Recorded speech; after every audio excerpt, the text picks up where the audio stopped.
Let me stay here a little longer in this body. I heard that little Yanqing will be the ringmaster. He's so cute. Come on.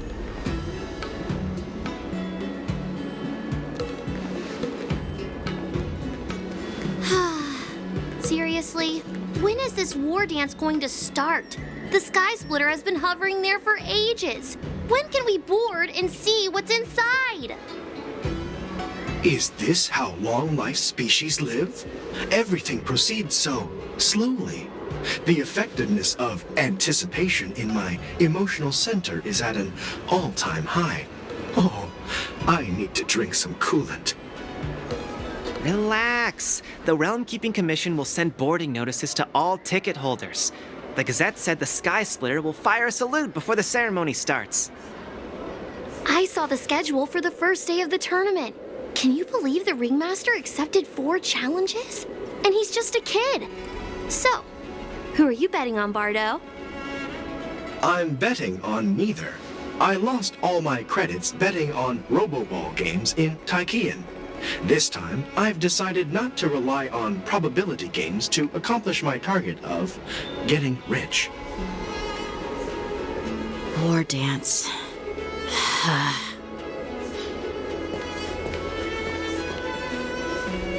Here you are.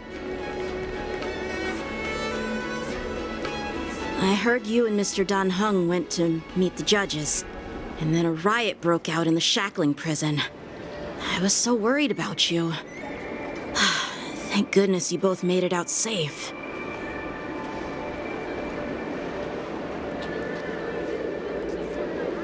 There was a revolt in the shackling prison. Fortunately, we were protected by the guards until the Cloud Knights arrived to rescue us.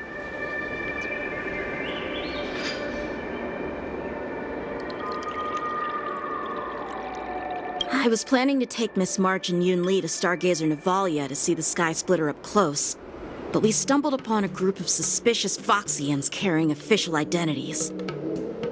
They were acting strange, so out of curiosity, we decided to follow them. It turns out they were actually Borisin disguised as Foxians. It seems they infiltrated Stargazer Navalia in order to prepare for Hulei's escape, and we foiled their plans by pure chance. I wonder who provided them with those disguises, and how many more Borisin have taken advantage of the war dance to infiltrate the ship.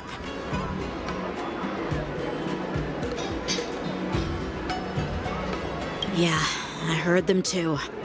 But I'm afraid I'll have to disappoint them. I've already reported to General Jing Yuan that I'll give up my role as the ringmaster.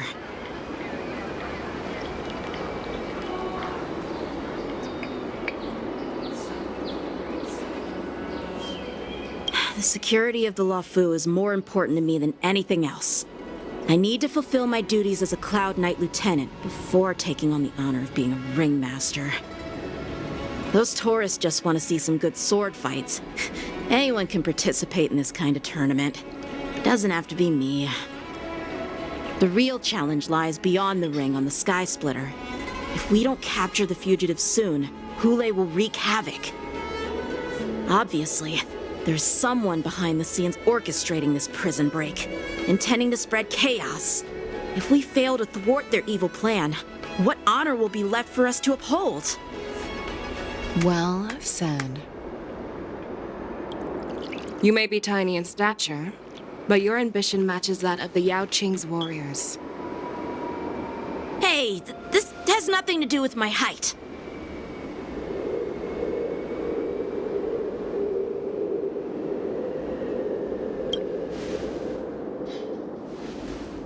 Yes, I suggested to Yanqing that we find a place to have a decent meal.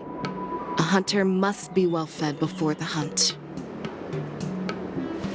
You still have a good appetite, even in the face of disaster. You truly are the Merlin's Claw. Please finish the food quickly so we can get to work, General Feixiao. Well, that's not up to me. Dig in. I called you here so you could enjoy the food. Me? This isn't the time for a leisurely meal, and this is way too much for me. Oh. You'd give me time to enjoy a meal, but not yourself? Ever since you encountered those Borison spies, you've been so busy that you've hardly eaten anything. You can't defeat Hule on an empty stomach. Take your time. Enjoy the meal and calm yourself. Hule's whereabouts are still unknown, and they've even taken Mr. Jiao Cho hostage. The longer we wait, the more complicated the situation becomes. Jiao Cho always said I'm the most impatient person among the Cloud Knights, and I can't argue with that. So, there's no reason for you to be more anxious than me. I've fought against Borison abominations for years, and I know their ferocity and cunning well. The Borison were clearly well prepared for this prison break, and now they are staying in the shadows. They have no reason to rush out into the open. When facing cunning and ferocious prey, the hunter must be more patient, biding their time to seize the golden chance for a decisive blow. Once Hule loses his patience and reveals himself, that's when we'll strike. But when will that time come? Like I said, it's only one meal away.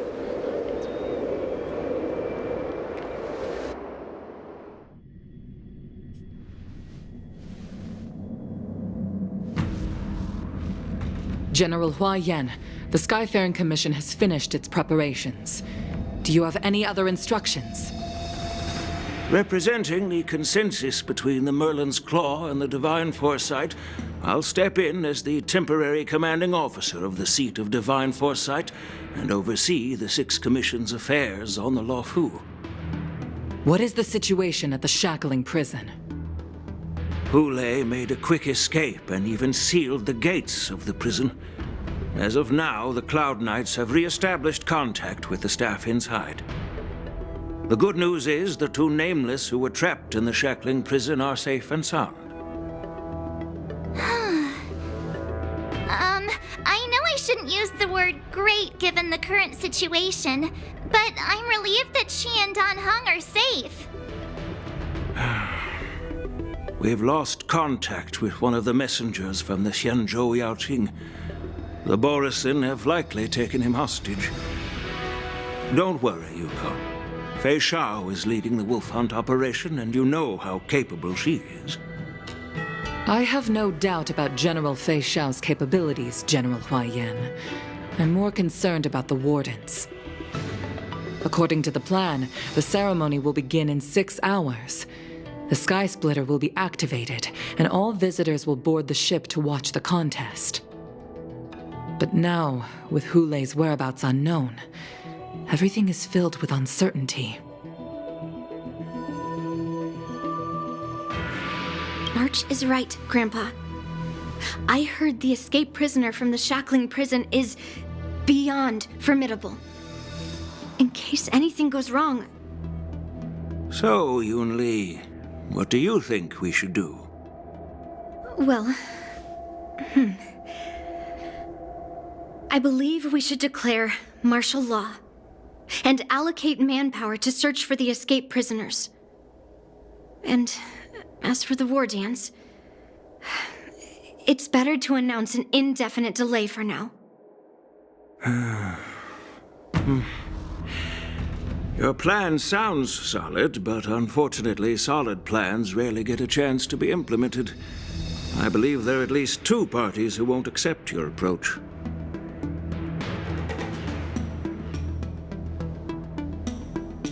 The first are the many travelers who have come all the way here for the war dance. If we declare martial law now, it's like declaring that the Luofu isn't safe. How do you think the outsiders would react? They'd be terrified, and chaos might ensue.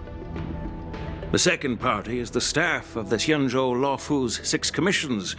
They've invested a lot of resources and manpower into organizing the war dance. Suddenly suspending it indefinitely would create numerous challenges for them. But of course, not everyone disagrees with your idea. Really? The mastermind behind this incident would fully support your opinion, presumably. Hule's escape and your discovery of Borisin's spies at Stargazer Navalia. Even a child could guess that these events were orchestrated. The fugitive is just one piece in the game. The one controlling the pieces wants to spread chaos and suspicion among the people on the Lawfu. If we declare martial law and postpone the war dance, we'll fall into their trap and instill fear in people even before Hule actually does anything. So what do we do? We'll search for the prisoners while maintaining order on the Lawfu, acting as if nothing has happened. As if nothing has happened? Yanqing said he'd assist the generals, and now he's nowhere to be found. With the host ringmaster gone, how are we supposed to act like nothing has happened? That's why I called the two of you here.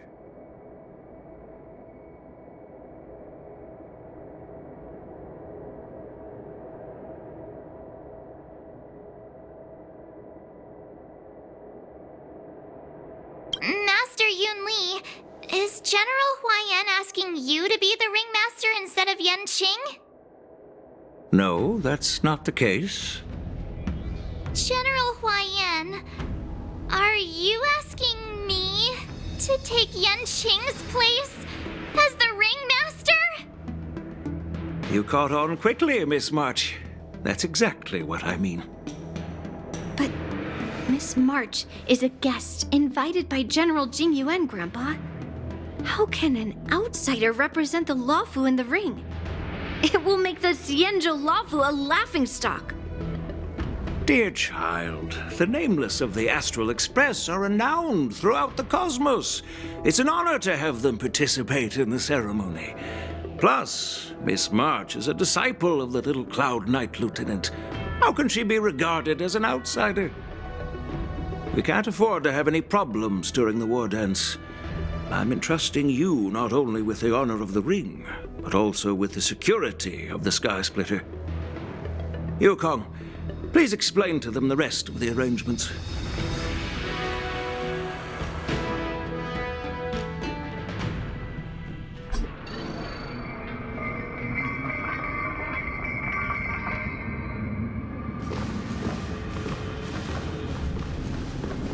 I am sorry for our improper management, and I truly appreciate your assistance, General. There is no need to apologize. We Cloud Knights fight on the battlefield while you judges punish the criminals. We are two sides of the same Xianzhou Luofu, and it is my honor to serve the Ten Lords' commission. I've grasped the situation of the prison break. Now tell me more about the current state of the shackling prison. Borisin infiltrated the prison in disguise and released the prisoners, spreading chaos. Among the judges on duty in the 4 divisions, Judge Shui from the detention division was killed and is temporarily unavailable. So, I'm taking over her duties and commanding Arumaton spectral envoys and spiritfarers to quickly restore order in the affected areas. I and the two behind me will go deeper into the prison to investigate. But, General, the situation inside is still chaotic and perilous. Your presence would be... It's common for Cloud Knight generals to face danger directly. Hule has escaped, and the Yaoqing envoy is being held hostage by the Borisin. His fate is unknown. This is a grave matter. Not only did the Merlin's Claw offer no reproach, she decided to go after Hule herself to prevent further calamity. I believe the Luofu owes her something in return for her fervent determination. How did the infiltrators learn about the location where Hule was held? And how did they time their plan just before the Yaoqing messengers were ready to escort him? Finding the answer to these questions shouldn't be too difficult. What truly matters is if we can gather the clues that lead us to the mastermind behind all of this. I understand, but I'm afraid it won't be an easy task. For a long time, This hidden force has been pursuing their own goals and undermining the security of the Law Fu. Backing down now will only encourage them to further endanger the peace here. The Ten Lords Commission will support your decision with everything we have, General. Dan Heng and Ling Sha, I'll need both of you to accompany me on this challenging journey. Well, it's part of my responsibilities as the Cauldron Master.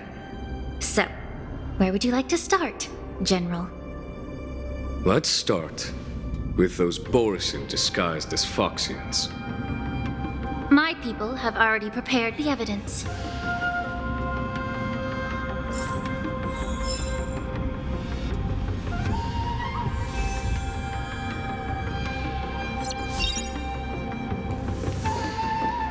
According to Lieutenant Yenqing's report, he stumbled upon a few suspicious Foxians at Stargazer Navalia. After following them, he discovered that they were actually Borisin in disguise. This is one of the bodies. Looking at him now, it's hard to imagine how he transformed into a Foxian. My alchemists detected some complex ingredients in his remains, which might explain how these Borisin were able to disguise themselves as Foxians.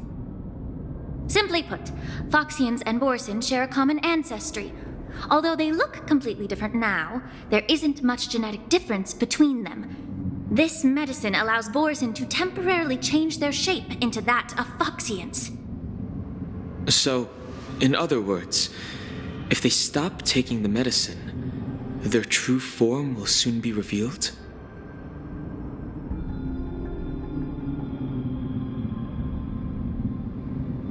Indeed.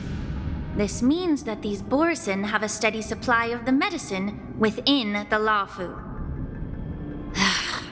The disciples of Sanctus Medicus. Looks like the Alchemy Commission is involved once again. When I was sorting through the prescriptions they use, I came across one called Semblance Reversion Essence. It's designed to help those disciples suppress signs of their Mara-struck forms and maintain their normal appearance. When I compared it to the medicine found in the Borisin's body... They're one and the same, aren't they? The medicinal properties and ingredients may differ, but the principle remains the same. Since ancient times, the Borisin have always sought to have more powerful bodies, regarding the Foxians as weaklings. Yet, in order to save their warhead, they were willing to disguise themselves as Foxians. Their determination is quite remarkable. If these infiltrators rely on the medicine to maintain their disguise, then following this lead in our investigation seems prudent. Please follow me.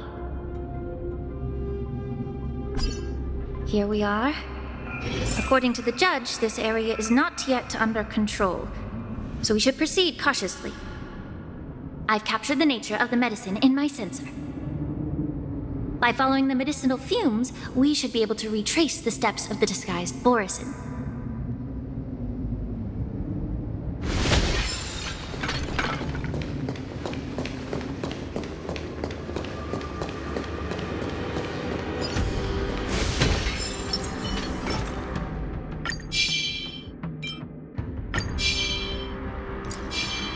Sound ringers.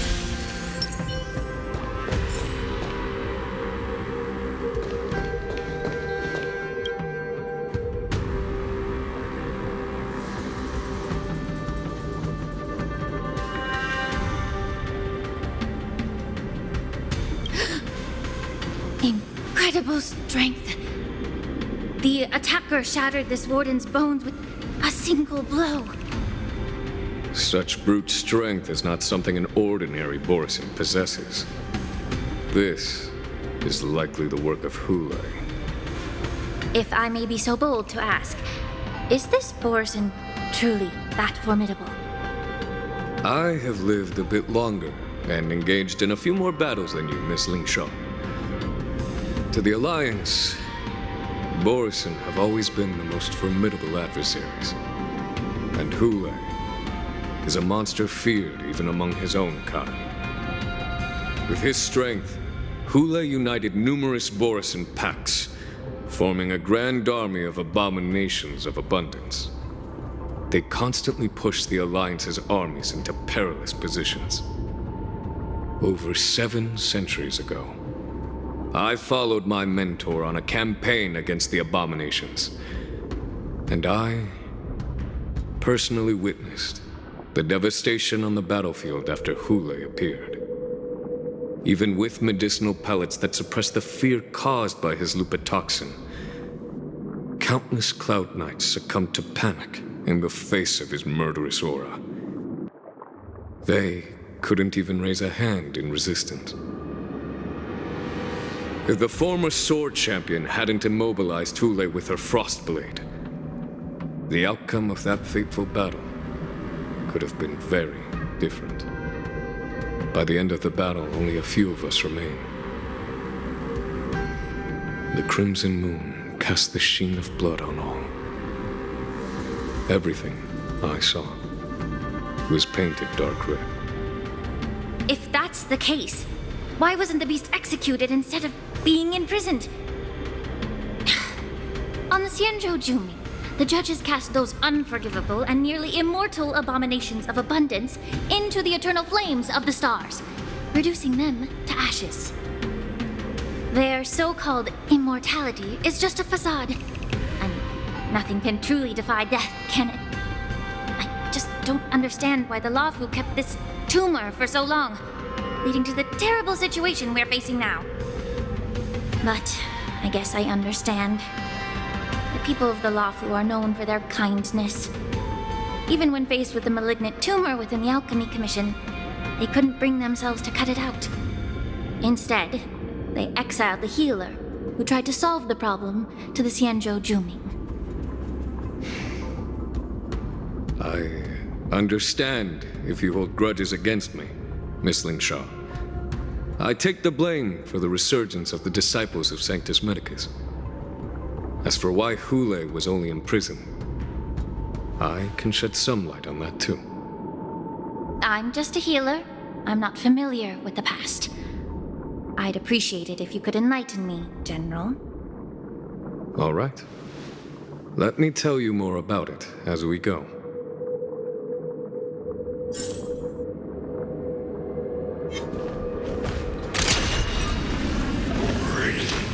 Firefly Type 4, activate! Eternal.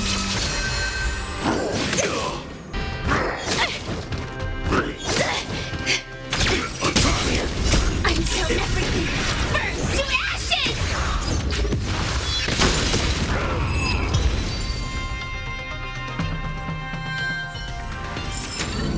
Every victory is hard won.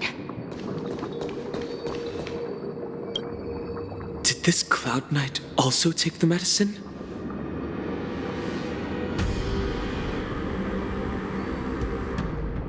No.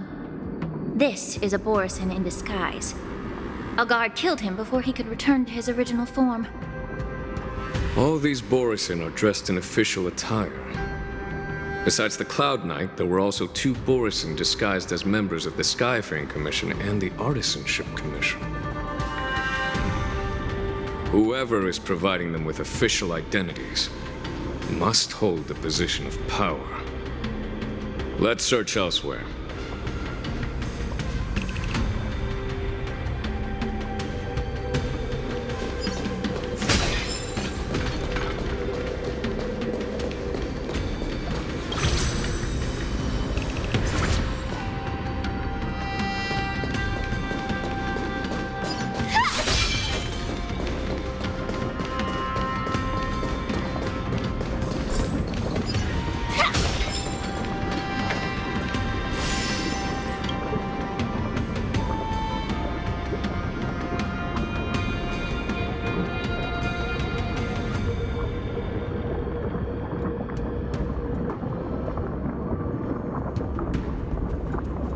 Someone bit open his arteries and drained almost all of his blood while he was still alive.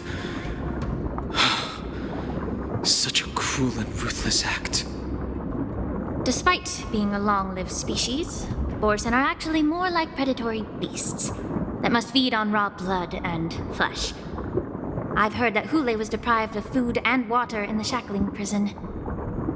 It's hard to imagine how he managed to suppress his hunger for over 7 centuries. Will the hostage from the Yaoqing be able to avoid being his meal? Such is the terrible nature of the abominations of abundance. We subjected him to the forest of swords to drain his life force. But in the end, his punishment turned into a test of our patience. Just like you said, Miss Lingshaw. Casting a creature that can't be killed into a star would be a way to permanently get rid of it. But unfortunately... The Foxians didn't agree to that. Exactly. The atrocities committed by Hule went beyond mere massacres. Throughout numerous wars, we made every effort to eradicate the Borson. But Hule, with his mysterious sorcery, turned countless Foxians into his pawns. And so the Borson kept returning. The Foxians curse his name day and night, and they even use it to scare children into staying quiet. How could they grant a swift death to such a great sinner? I wonder if you know why Hule wasn't taken into custody by the Foxian majority Xianzhou Yaoqing, but instead imprisoned in the Xianzhou Luofu, Miss Lingshaw. As you mentioned, your mentor was an exceptional warrior and was the one who defeated Hule, an extraordinary achievement. Therefore, the Marshal placed this feral beast under the jurisdiction of the Xianzhou Luofu as an honor, I assume? It seems you have a major misunderstanding about this arrangement, Miss Lingshaw. Allow me to explain it to you.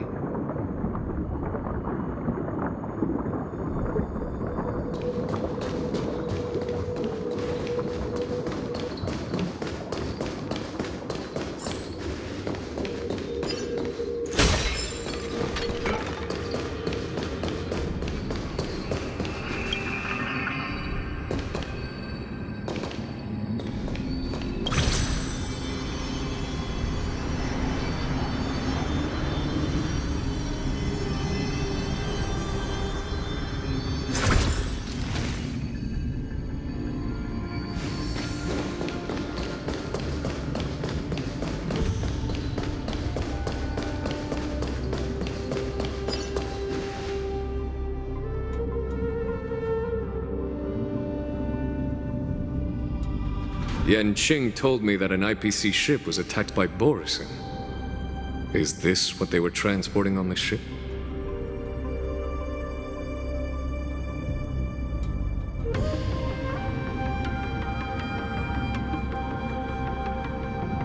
Yes.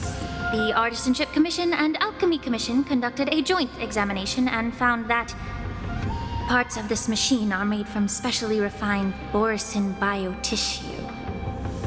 I heard the Intelligentsia Guild has been researching the biological properties of long-life species, hoping to make medical or combat-related discoveries. However, they haven't dared to cross any lines due to their so-called relationship with the Alliance. Perhaps to those scholars, Borison are no different from lab animals. Maybe the Borison attacked that ship to retaliate against the Intelligentsia Guild for experimenting on them? No. If it were only about revenge, they could just wreck the ship and destroy all the cargo, instead of allowing it to end up in the shackling prison. It was a deliberate display to showcase the dangerous nature of the cargo in broad daylight. This way, the cargo would end up in the shackling prison, serving as a tool for the prison break. This skill in exploiting the blind spots of others' mindsets is so atypical of them. I'm afraid the IPC and the Intelligentsia Guild unknowingly became their accomplices.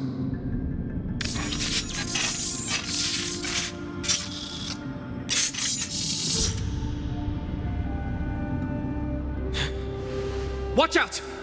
This thing is still alive!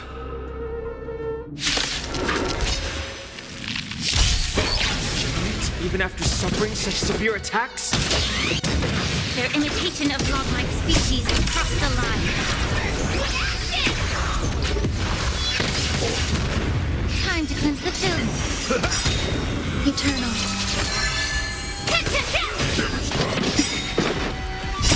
All will be swept away by the wind.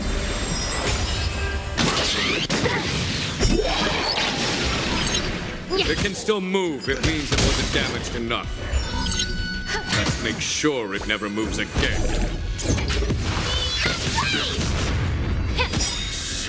Everything in this world is bleeding.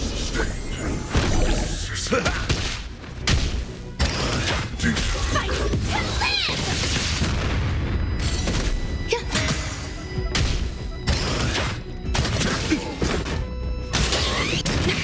Be of your body and mind. Existence is unity.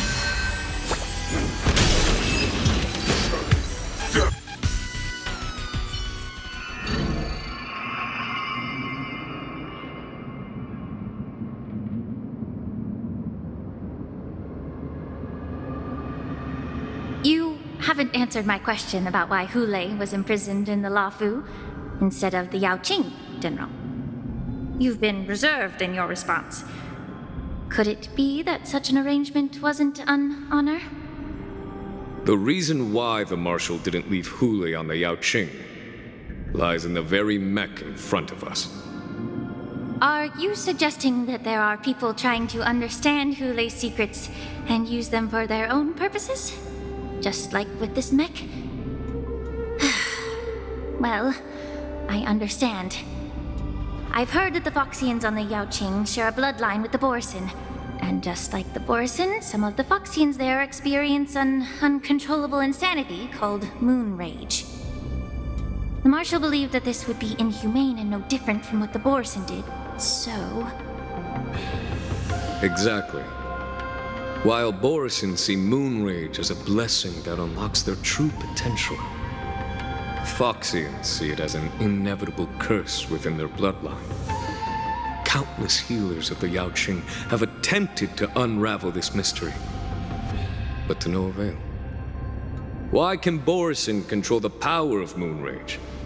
Can we Foxians break free from this curse? These questions were asked frequently. Each questioner had good intentions. But the road to catastrophe is paved with good intentions. To the Foxians of the Yaoqing, Hule was not only the warhead of the Borison, but also a monster that could be the subject of much research. Hule thus became a poison that corrupted people's minds without their knowing. That's why the Marshal decided to imprison Hule and the Lafu. It wasn't an honor, but rather a warning. Because such selfish pursuits in the name of good intentions once led to a tragedy on the Lafu that served as a warning to future generations. This edition of Imbibitor Lunae. By imprisoning Hule and the Xianzhou Lafu, the Marshal both suppressed the dangerous intentions of the Yaoqing Foxians and warned the Xianzhou Lafu to refrain from repeating its mistake. That was a necessary trade-off. The Xianzhou Alliance is not solely about the Xianzhou natives. Only when all three races, Foxian, Vidyadhara, and Xianzhou natives, form an alliance, will there be a promising future for all. Thank you for enlightening me. Was it for the same reason that you traded off my mentor to the Xianzhou Zhuming, only to stand idle and allow the resurgence of the disciples of Sanctus Medicus? You said that I couldn't bear to cut out the malignant tumor within the Alchemy Commission, but instead exiled the healer who tried to solve the problem to the Xianzhou Zhuming. But did your mentor tell you her good intentions led her to perform certain healing arts on Dan Heng, who had just finished his hatching rebirth, so that he would regain the memories of his past life? What did you just say? She believed that restoring the High Elder's knowledge of his past life would allow the Vidyadhara to resume their duty as the guardians of the Ambrosial Arbor, quelling the strife within their clan and bringing everything back on the right path. But just as I mentioned earlier, the road to catastrophe is always paved with good intentions. Since then, the 6 charioteers decided that the Alchemy Commission would no longer have a cauldron master. Until your arrival now. If that's the case, I should thank you for protecting my mentor by exiling her, General. Quite the contrary. I should be the one thanking you. Thanking me? All I ever want is to have a clear conscience. However, can long-life species truly achieve that goal in their long-drawn lives? For example, you were implicated along with your mentor and forced to leave your homeland without knowing the truth. And now, with the complicated situation in the Alchemy Commission, the Alliance has spared me a lot of trouble by sending you to handle this challenging task. Shouldn't I be thanking you instead? Your eloquence is indeed impressive, the divine foresight. You won't even leave me any excuses to hold a grudge against you. But let me make it clear. The Alliance sent me here to handle the business impartially, not to choose sides. It doesn't matter which side you choose, Miss Lingshaw. At the end of the day, both you and I stand on the side of the Alliance, don't we? Let's keep going.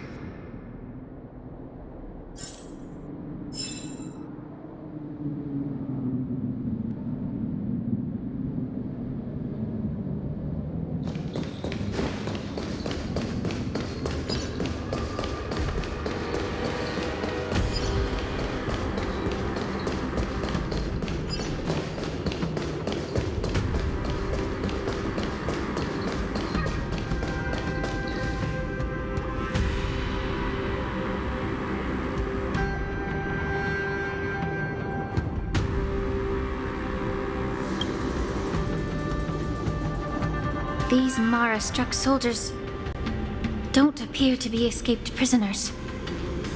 How can you tell? These soldiers are fully armed. Obviously, they didn't hastily join the battle. The messenger named Morza did say that there were 2 groups of attackers. And the other attackers, aside from the Borison, could hide their tracks. I believe he was referring to these people. Hide their tracks? Exactly. I've engaged with these attackers before, and they used Cloud Hymn magic to hide their presence. Without careful observation, no one can detect them. You once warned me to be cautious of the Vidyadhara Elder's influence within the Alchemy Commission. Could it be? What's on your mind, Miss Lingshaw? Well, it seems that someone provided the attackers with a map of the shackling prison. And considering the Vidyadhara's involvement in the prison's construction, it raises suspicion about their role in this. Additionally, the fact that the Borison need medicine to disguise themselves would suggest that there are still moles within the Alchemy Commission assisting them covertly. Moreover, forging official identities for the undercover Borison would require someone with significant authority. And the presence of assassins capable of using Cloud Hymn magic deepens my suspicion about the Preceptors. But why would the Vidyadhara collude with the Borison and aid in Hulei's escape? They aim to spread chaos. They believe that only in chaos can they regain their former power and influence. Since this edition of Imbibe de Lune, the once proud dragon race has been powerless, watching their influence wane. Being a native of the Luofu, Miss Lingsha, I believe you understand the implications. However, I don't think the preceptors are the true masterminds. If I'm not mistaken, the one behind all this treachery is the Lord Ravager who exploited the weaknesses within the Law Fu and instigated the disciples of Sanctus Medicus, ultimately leading to the Ambrosial Arbor's resurrection. Fentilia. Please remember, General, that everything I've mentioned is mere speculation. We need concrete evidence for a public trial. If you want to interrogate someone within the Videodara's ranks, you'll need irrefutable proof. So, what's your plan, Miss Lingsha? I'll send an invitation to the preceptors. An invitation? The preceptors have been inviting me for a personal meeting since my arrival on the Lafu.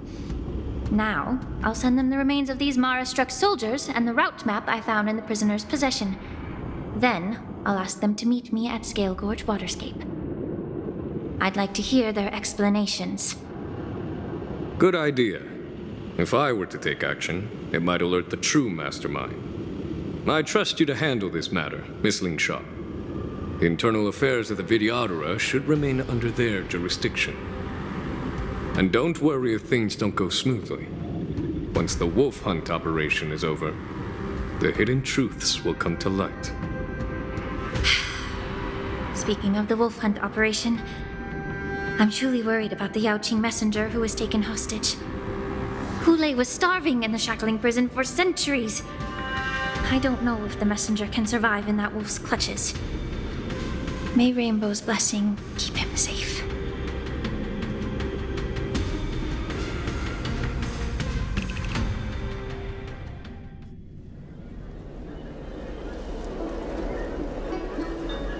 As I said, I'm a healer.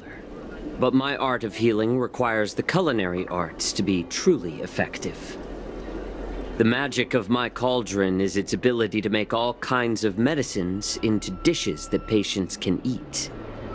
When simmered and cooked together, any kind of medicinal herb or ingredient becomes a delightful delicacy. Delicacy. But isn't that just one flavor overpowering the others? Well, you have a point. Let me ask you this. If there's a fussy child who refuses to eat green peppers, what's the best way to make him eat them? Stuff the kid's mouth with the green peppers and cook him alive in a pot. You have quite the sense of humor. I've heard that you, Borisin, have lost many of your taste buds during the self-modification process, so you can't experience complex flavors.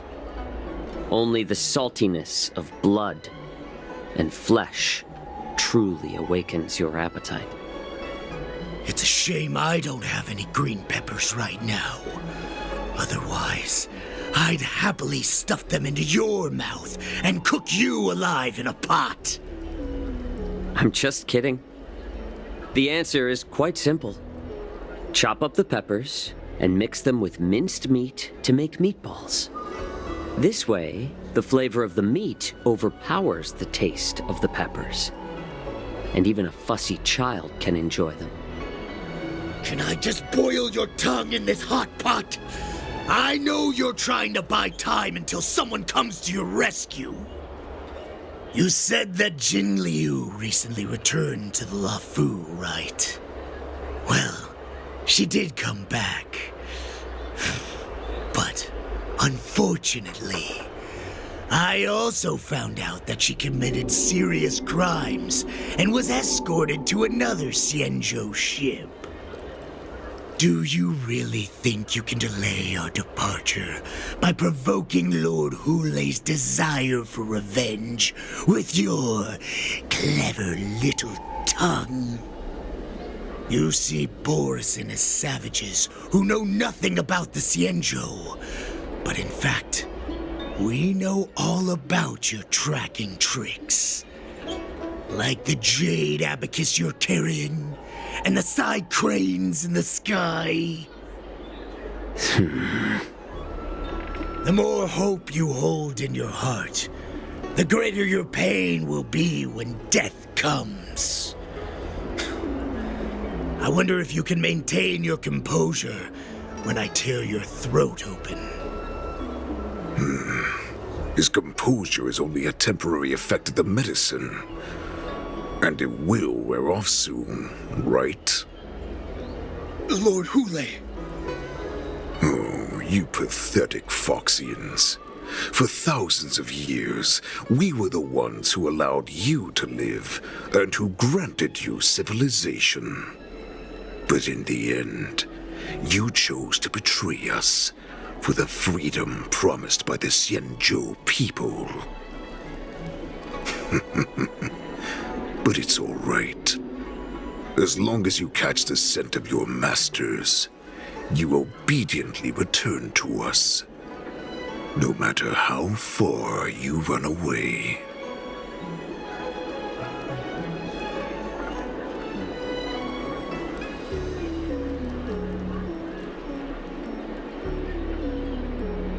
Hule, have you ever wondered why it took them 7 centuries to come to your rescue? The Borison's era has long passed. Did they ever tell you these harsh facts before giving you hope for returning home, Lord Hule? Now they're being crushed by the Merlin's claw of the Yaoqing, by a Foxian. They're hiding in remote corners of the cosmos, trembling with fear like a wounded beast on its last legs, reaching out desperately for any fake hope of salvation, which in this case is you. The Merlin's claw of the Yaoqing. A Foxian? Very interesting. Tell me, Moktok. Is he speaking the truth? He isn't lying. That lowly beast was a war slave who ran away from our pack. Cannon fodder, a thief! She stole our power and used her knowledge about us to fight us, using every dirty trick in the book. And she bested you, Moktok. Fairness is but a pathetic excuse for the dead and defeated. Since our great pack has fallen apart, who told you that I was alive? And who sent you here?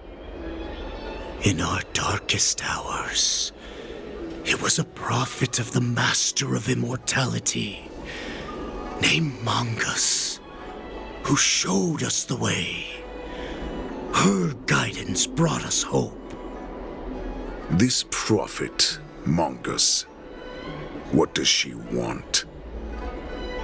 The prophet made this proclamation. The Borison have been divided for too long, and only your return can unite all the packs, restoring us to our former glory. That's when we learned that you were still alive. It must have been a manifestation of the Master of Immortality. And the prophet told us that the Foxian general of the Yaoqing would take you to her ship during the Lafu's war dance, and that it would be our best chance to infiltrate and free you from your prison. And just as she said, we did it!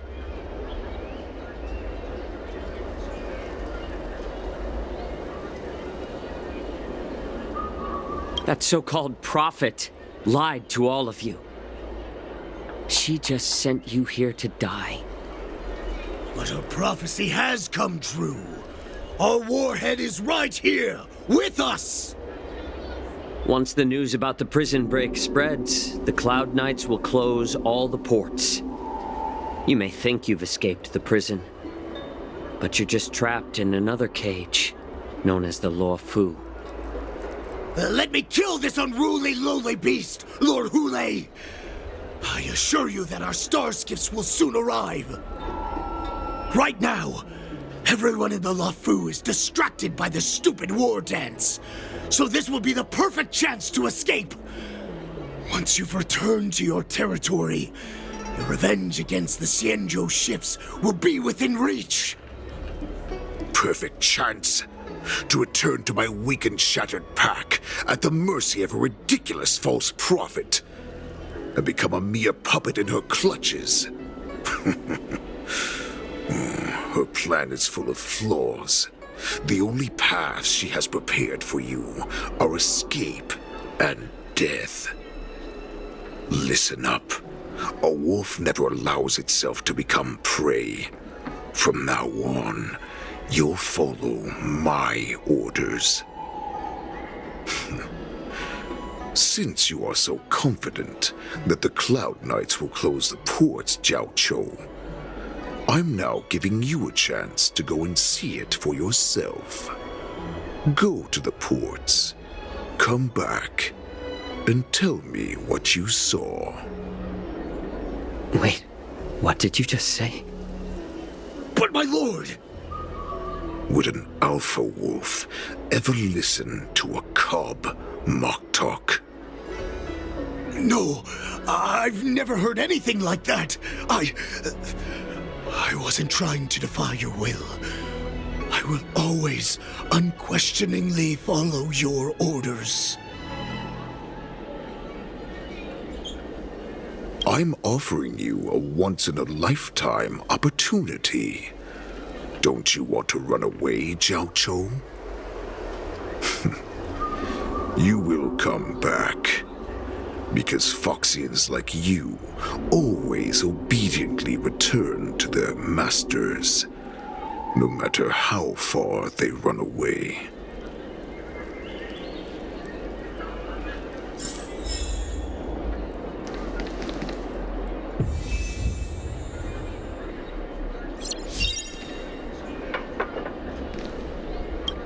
I don't fully understand Lord Hulei's intentions, but don't think you can simply run away.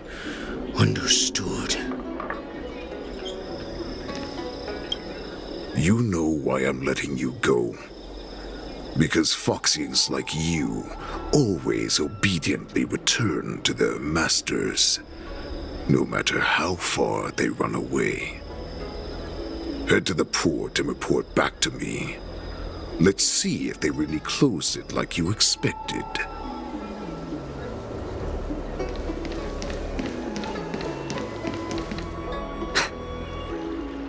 I can't believe he actually let me go. What game is he playing? Perhaps I can try to warn the Cloud Knights. No. Perhaps I can just escape.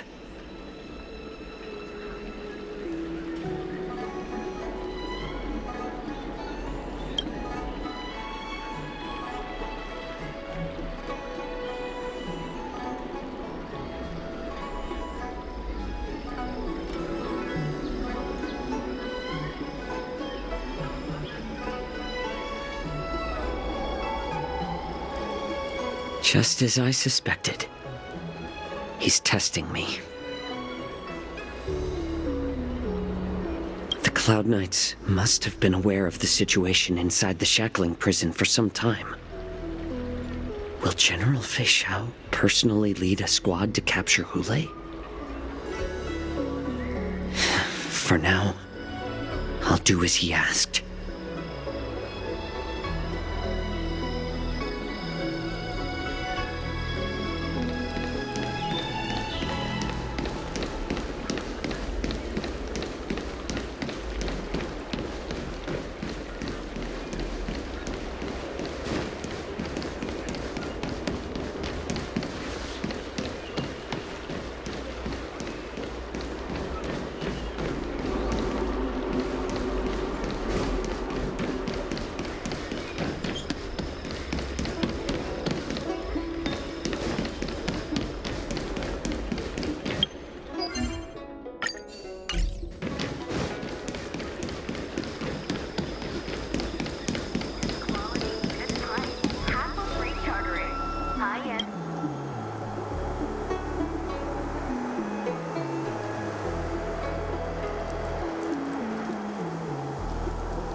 Would you like to board my star skiff?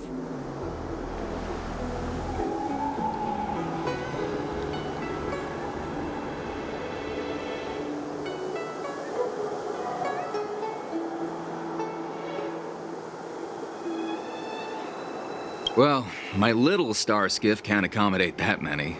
But I have a larger one that will arrive in less than 15 minutes if you need it. So, where would you like to go? We need to hurry wherever we're going. The war dance is about to start, and the Skyfaring Commission is prioritizing star skiffs heading to the Sky Splitter.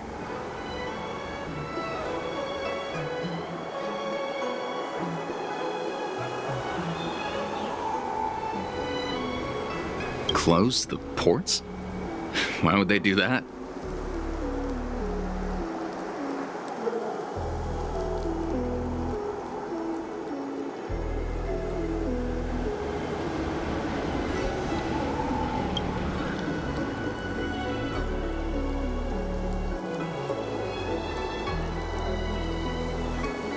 Would you like to board my star skiff?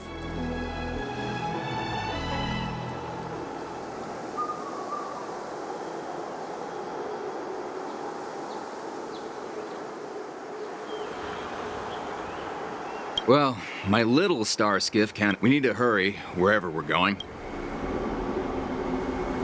What? Are you joking? How can I take you beyond the Jade Gate in this tiny star skiff?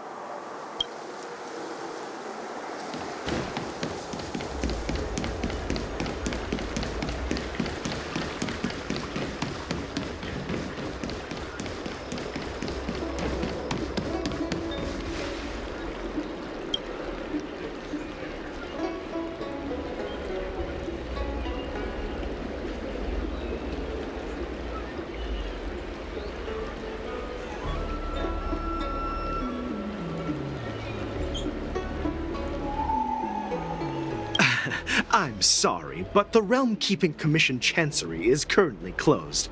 All the officers and officials have been reassigned to assist in the war dance.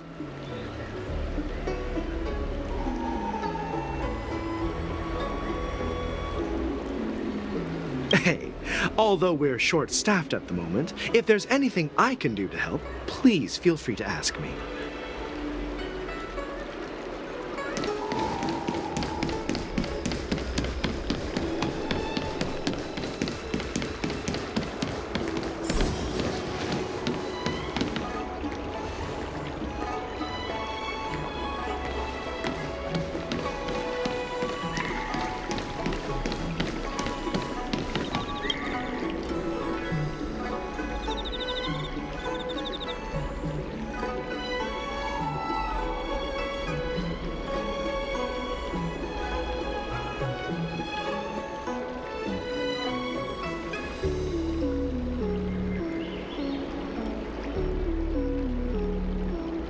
Hey there. I noticed you'd been looking at me for quite a while. Do you need my help?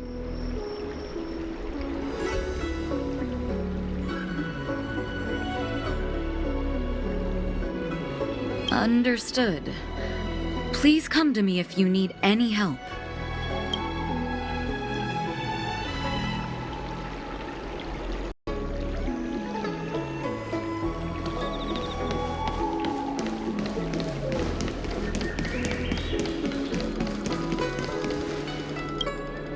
Stop asking.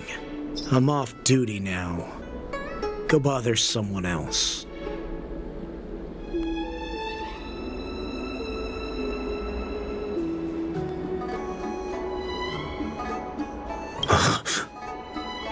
You're not one of us, but I smell a familiar scent on you. The warhead sent me here to check on the situation.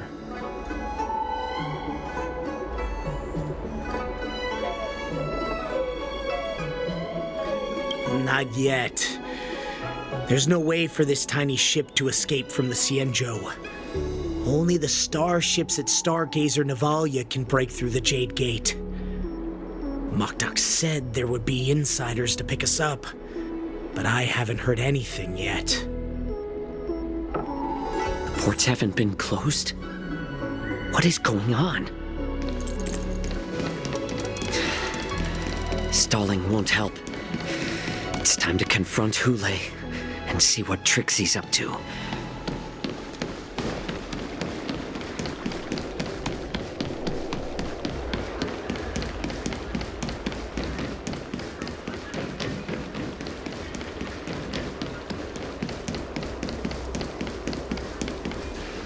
You're back, Jiao Cho.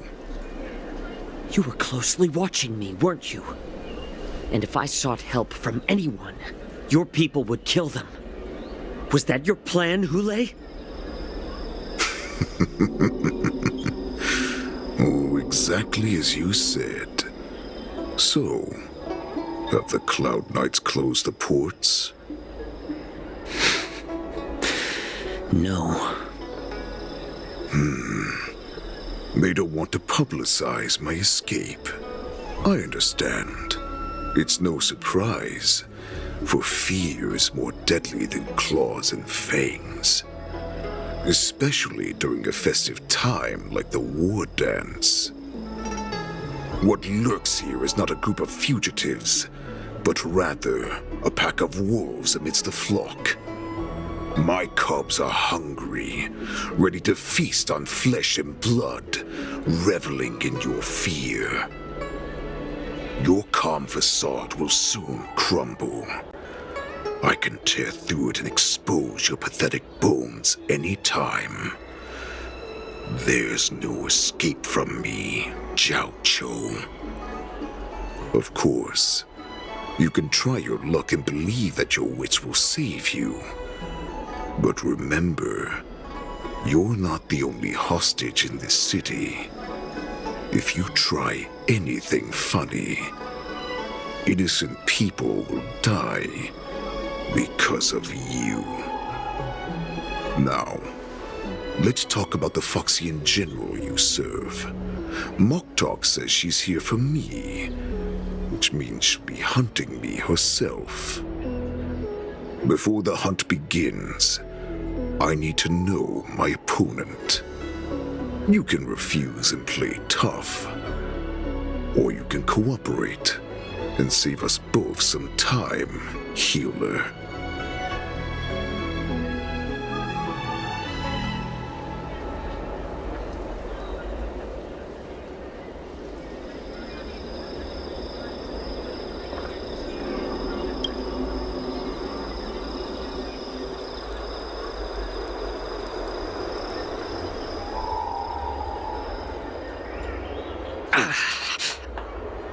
Good. At least you didn't try to draw attention with a scream. That way no one will die in vain.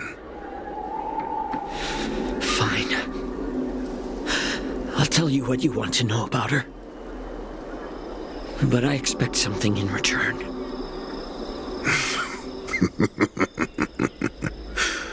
What makes you think you're still in a position to negotiate with me? You can torture me until I talk. Or let's save us both some time. Warhead. Here's the question that's been bothering me. How have you managed to survive and endure centuries of torture? Borison aren't supposed to live that long, or possess such regenerative abilities. So, is that why the Shanzhou Yao Qing wanted to take me away? To some, I'm a hostage, but to others, I hold the secrets they desire. I still remember, in the early years of my captivity, the Foxians came and went. They extracted my blood and marrow, trying to unravel the mystery of moon rage. They wanted to conquer their fear of the Borison and free themselves from their bloodline. Unfortunately, they failed to uncover the secret. So, They resorted to the most brutal punishments they could imagine. Some seek power to destroy their enemies, while others seek power to become their enemies. Which one are you, Jiao Chou? Ah, I see. You're the most pitiful of them all, healer of the Yao Qing. You seek power to share it with others and do good. Well, then let me tell you the answer you seek. In our ancient legends, Duran, the ancestor of the Borson, was dissatisfied with his limited lifespan and power. He yearned to dominate the skies and become the master of all the stars. To achieve his goal, he sacrificed the lives of countless Borson and Foxians, pouring them into the spring bestowed by the Master of Immortality. Through a form of genetic sorcery, the water gave birth to a miracle. The lunar embryo. Duran ascended the birthing bed and obtained what he desired, a heart in the shape of a deep red full moon. He cut open his chest and replaced his original heart with this crimson moon.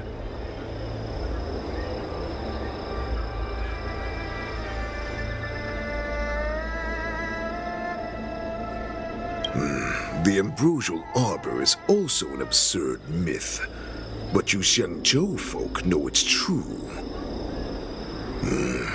This moon heart beats within the body of every generation of the Borson warhead.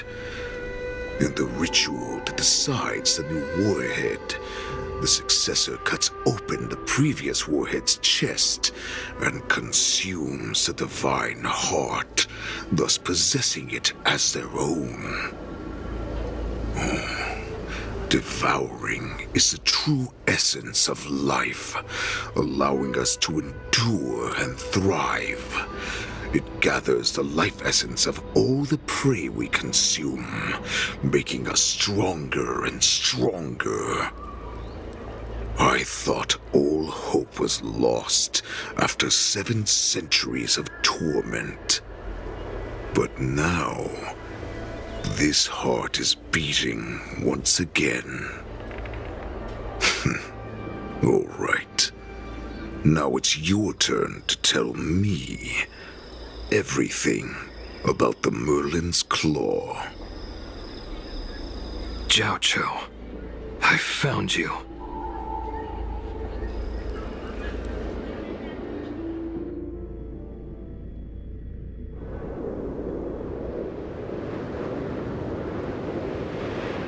I know I'm in no position to question your orders, but if I understand correctly, you already have intelligence about the Borson? That's right. My people are busy collecting clues now. What's the situation, Wadza? General, before we completely lost contact with Jiao Chou, I picked up a signal from his Jade Abacus. It won't take long before we locate their whereabouts. If that's the case, shouldn't we immediately go there and join forces to eliminate the Borson? Why are we returning to Stargazer Navalia? Looks like your general has only taught you swordplay, not the art of the hunt. There's an old saying among the Borson. In the forest, the hunter may easily become the hunted. While we may call ourselves the hunters now, chasing them blindly will only make us become the prey.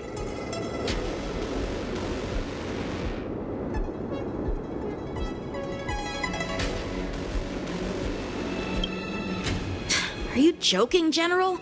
He's just a wolf who's been imprisoned for 7 centuries. Even with his accomplices, they're no match for us numerous Lawfu Cloud Knights. How could he consider us his prey? Do not underestimate the enemy. Hule is not an ordinary Borson that can be easily killed. The advantage in numbers means nothing when we face that monster. A vicious beast who hasn't tasted blood and flesh in 7 centuries is now lurking on the streets of the Luofu right before the war dance. This is what makes the situation treacherous and unpredictable. To him, the lives of ordinary people are just meat, ready to be devoured at any moment. Exactly. That is why we must succeed in our first strike, or the situation will spiral out of control. You've heard of this military tactic, right? When you surround your enemy, leave one side open for them to escape. A skilled hunter must be well prepared, waiting for the prey at the most advantageous position.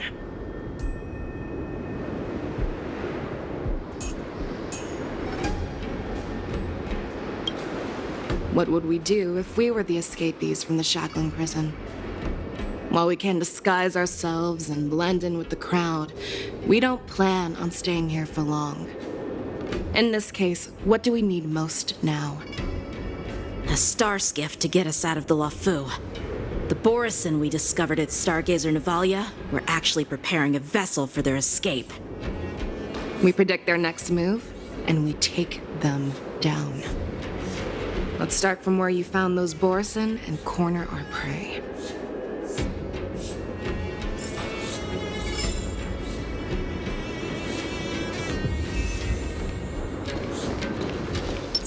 Please stay tuned.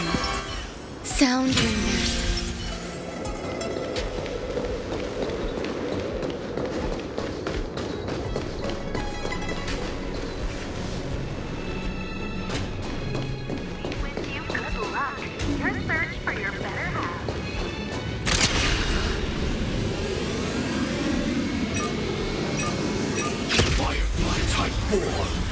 Activate! Existence is unity. Let the show begin! All will be swept away by the wind. My friends, indulge yourselves! Every victory is hard won.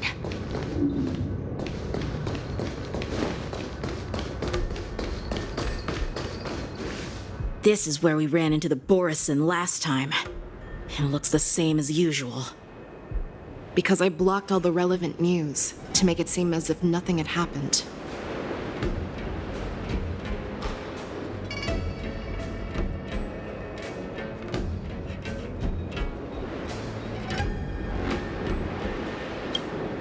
Losing contact with their accomplices preparing the star skiff will surely put them on guard.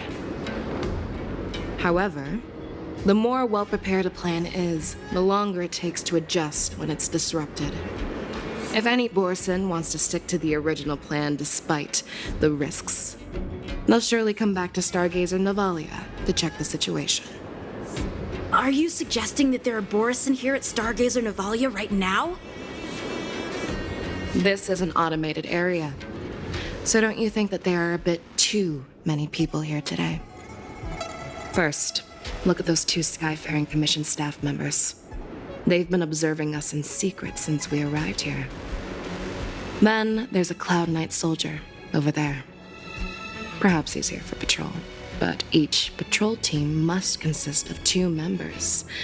And obviously, he is not following the rules. Lastly, there's that craftsman wearing Artisanship Commission clothing. He's unusually focused on checking that device. If you have a target in mind, let's go investigate.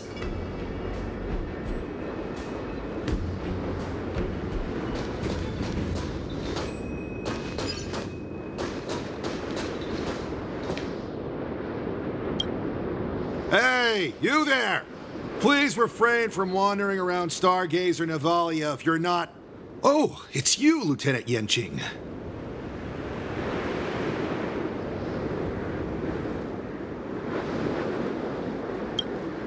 I'm an official staff member assigned to investigate a peculiar issue.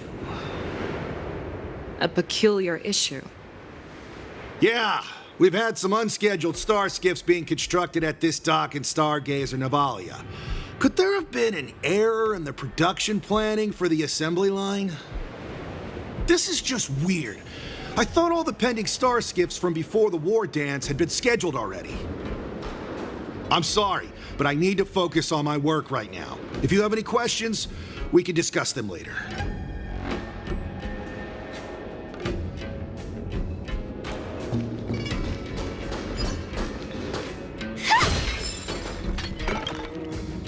Who are you? Don't you know that Stargazer Navalia is on lockdown now? Hey, chill out. They're just a few lost tourists.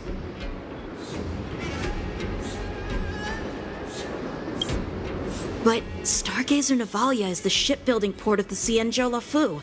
If the Skyfaring Commission called for a lockdown, there should be official documents proving it, right?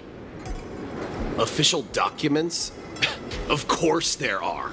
The Cloud Knights are aware that some people have infiltrated this port. That makes perfect sense. So you're now investigating the Borison? Yeah, we've received orders from the higher-ups, so we've blocked off this area to prevent any interference with our inspection. Thank you for your understanding.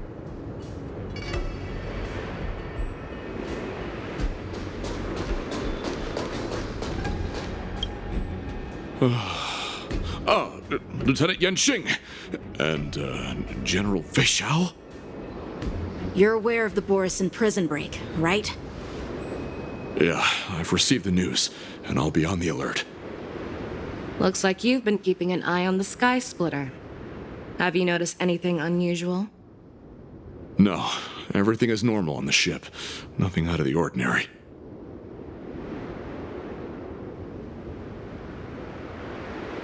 This is not a location for a Cloud Knight on guard duty, is it?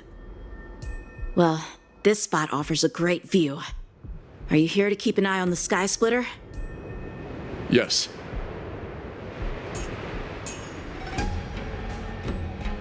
You've been observing the Sky Splitter for a while. Have you noticed anything? Honestly, just watching the ship from here isn't too thrilling. I wish I could go on board and witness Lieutenant Yenxing's contests. Speaking of which, Lieutenant Yenxing, aren't you supposed to be on the Sky Splitter? Is it alright for you to be here instead? Thank you for your concern, but I have more pressing matters to attend to.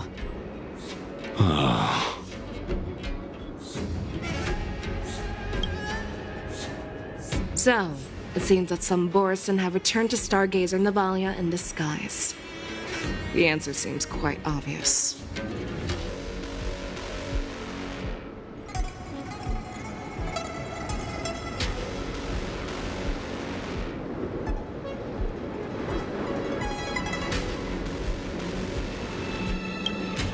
That's my suspicion as well.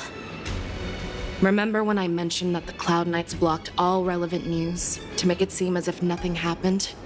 Stargazer Navalia is not under lockdown. But on the contrary, those staff members use Stargazer Navalia is on lockdown as an excuse to persuade us to leave. This contradicts the Cloud Knights' plans. Their flimsy disguise has been exposed. Even if they try to hide, there's no way they can escape us.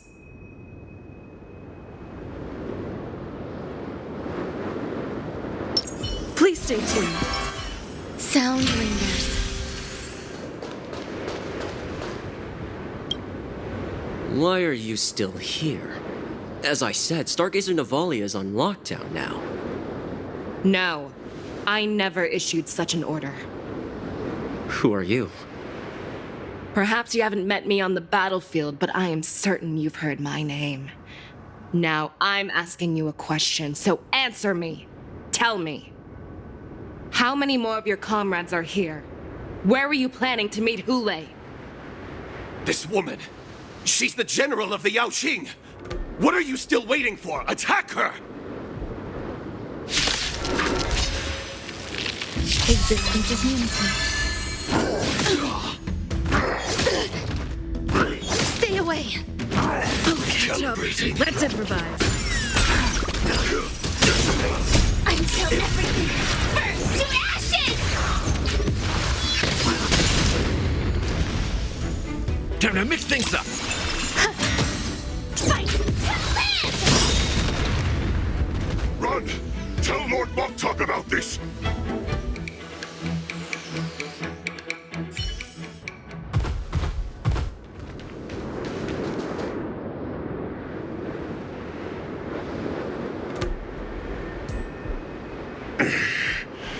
Why don't you kill me?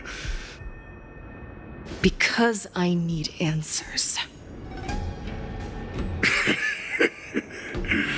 You were our war slave, so you should know us descendants of Duran.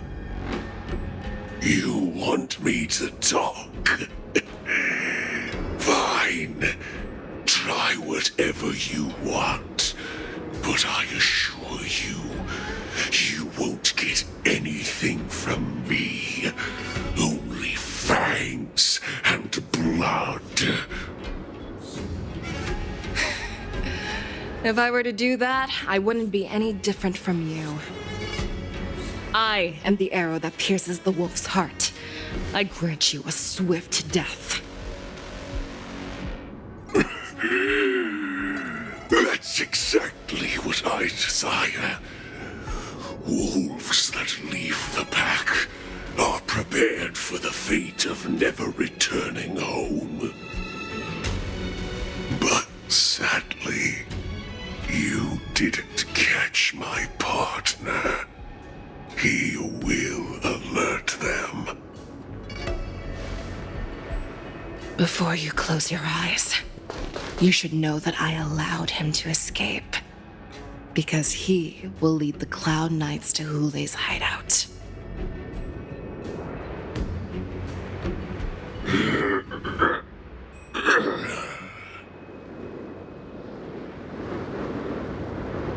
Is this how you leave one side open?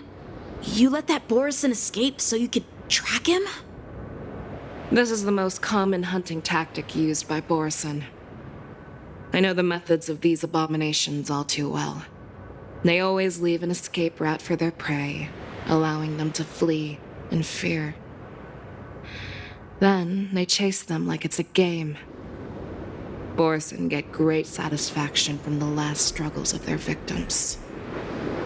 Have you witnessed these things firsthand? That guy called you a war slave. What exactly have you experienced? Well, just a hazy past that I can barely recollect. Long ago, I was one of them.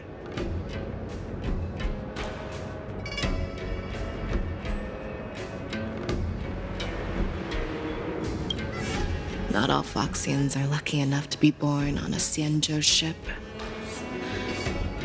I grew up in one of the worlds where Borison roam, known as the Fallen Territories by the people of the Yaoqing. To the Wolf Masters, Foxians are nothing but property. Cannon fodder used to slow down the Xianzhou attacks on the battlefield. But you survived. And not only that, you became the general of the Yaoqing. If I get the chance, I'd love to hear stories of your past, General. Speaking of stories, you've reminded me that now is not the time for them. Wadza, we've sent the warning from Stargazer Navalia. What's the situation on your end? I've found them. Zhao Cho is trying to stall Hule, and he signaled me to not reveal myself. Trust his judgment and keep watching. We'll be right there. I believe the warning we sent will stop Hule from attacking Stargazer Navalia. What will he do next? The hunt is not over yet. Stay safe, Zhao Cho.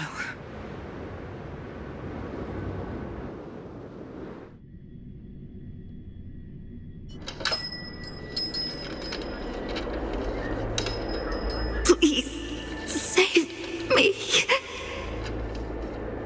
I want to live, Doctor.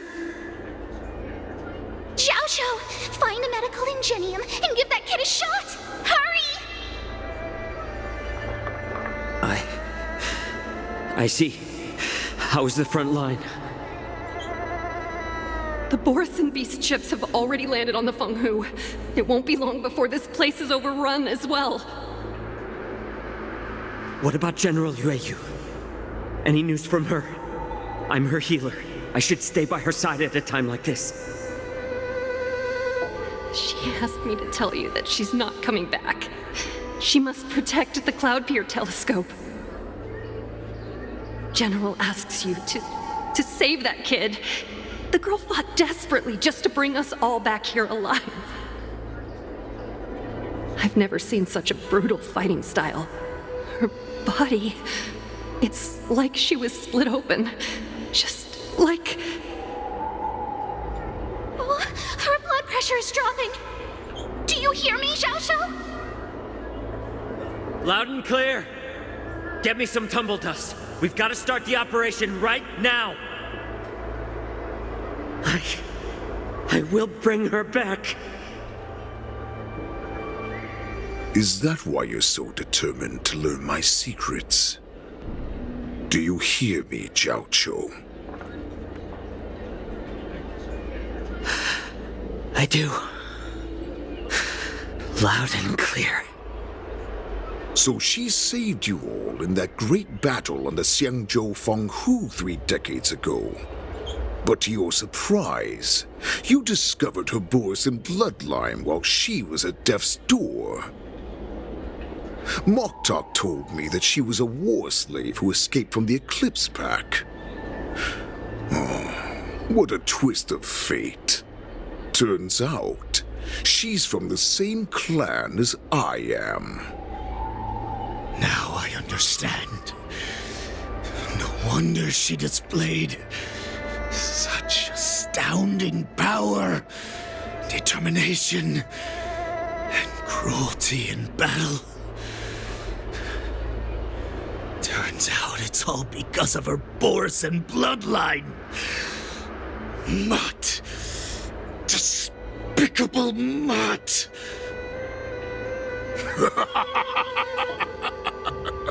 And she used the gift of her bloodline to destroy the Borison.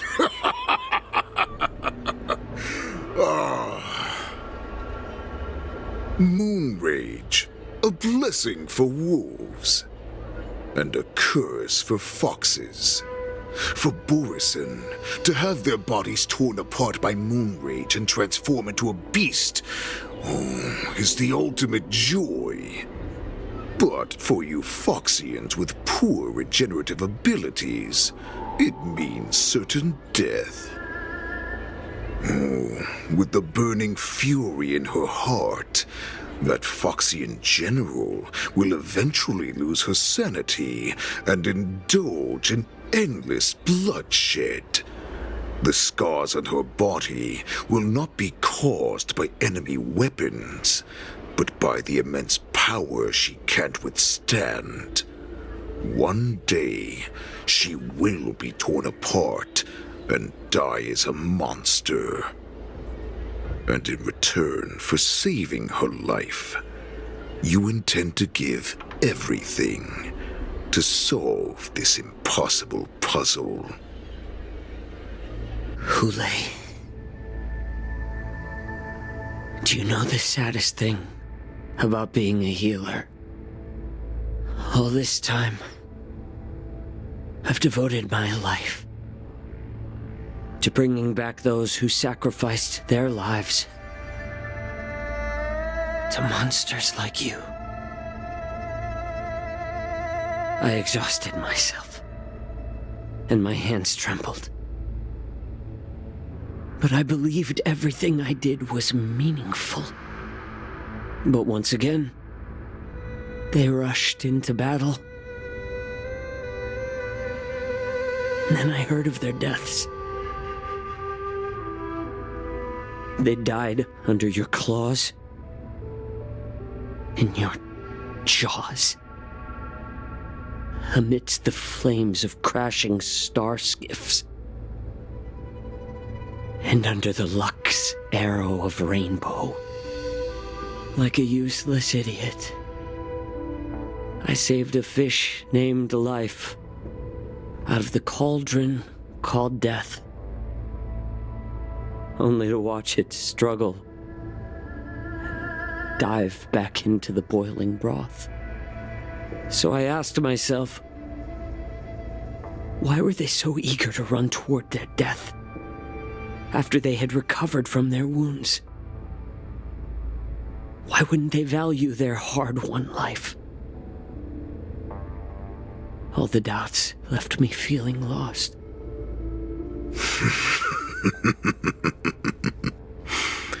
I can smell your desperation, all the way down to your bone marrow.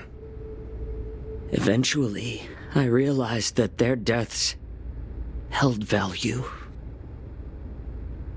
They placed the weight of their sacrifice on the living, granting us strength. With a coin forged by their deaths, they exchanged something more in return. Everything I'm doing now, following you so closely, is just for one reason: witnessing your death with my own 2 eyes. Even your death has value. It will pave the way for a peaceful war dance and a fully cured Feishao. The thoughts in your pathetic head are hardly surprising. Did you already know this? Yes, I did. As Borisin, we understand the value of death more than anyone. And as a healer who has witnessed so much death, you won't be swayed by fear. What a shame, what a shame. Your story actually sparked a trace of respect for you in my heart. Can you even feel respect with your corrupted heart? Of course. Because I caught a whiff of my own kind in you. Unfortunately, in the end, you're still just a weak fox. As the wolf's creed goes, gift the wolf a dead end where new paths arise. Raise him to a doomed fate where satiation lies.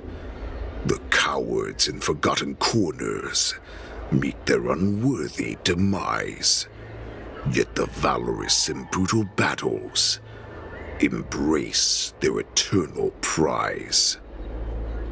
That's why I'm keeping you alive for now. I want to show you how Borisin truly respect their enemies. We will consume your flesh and blood, nourishing our own. We will crush your hopes and dreams, clearing a path for our hunt. Your feeble souls will witness a new future. A future that belongs to me. My lord, we received a message. Our arrangement at Stargazer Navalia has been discovered. We must act quickly. That doesn't surprise me at all. Moktok, what's that noise? It's the Sky Splitter. The ship that the war dance will be held on is about to set off. The Skyfaring Commission will clear the air routes. And if our star skiffs try to escape, we'll be spotted. Calm down, Moktok. Look at you now, hiding and fearful. Where is your Borisin dignity? As I said, I'd sacrifice my dignity for your return. As long as you can come back to the Borisin Pax, there's still hope. Hope? The Borisin have forgotten the wolf's creed.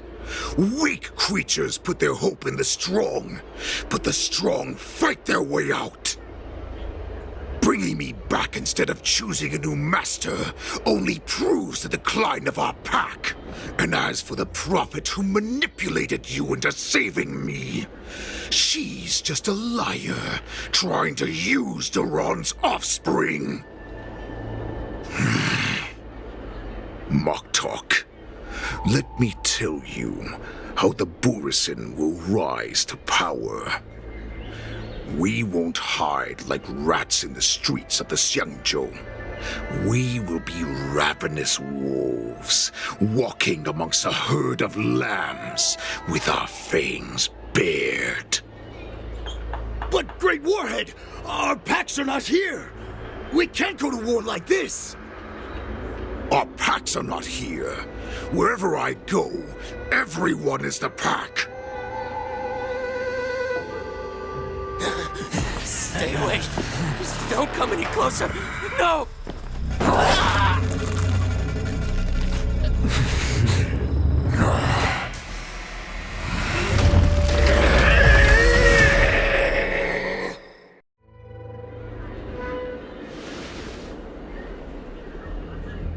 Mock talk. We're the apex predators at the top of the hierarchy. As wolves, we create fear. We don't become servants to it. If you're blind to the path, I will be the crimson moon that lights the way for you. Share my crimson blood with our brethren. Use it to infect those Foxians and strike fear into their hearts. Now, you devious monkey, come out and face me. Chow Chow. Melissa. Run. No, he can't run, and neither can you. You've come at the right time, monkey of the Yaoqing. Tell your general. Tell her that I will unleash a massacre here, drowning the Xiangzhou La Fu in blood. From this moment on, wolves bearing my blood will hunt on every street, feasting on the followers of that devilish archer. Follow me, my cubs.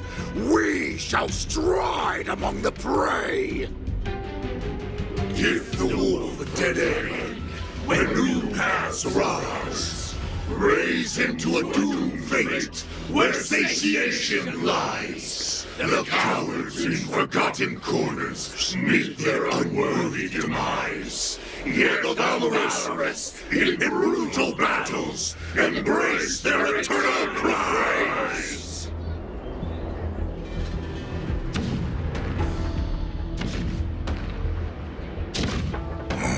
Do you hear that?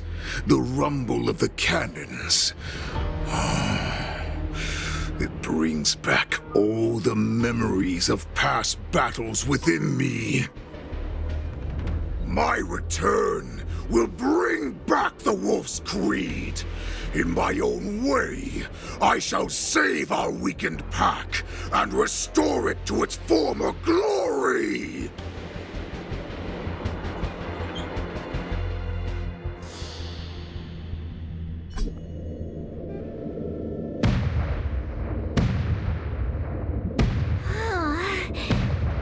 The Sky Splitter's gun salute is really loud. So this is what the war dance is actually like? I feel like my eardrums are going to burst.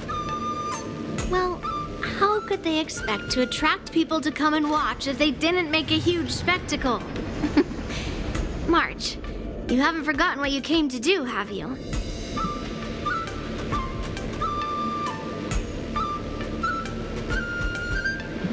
As a representative of the Xianzhou Lafu, I will defeat all challengers.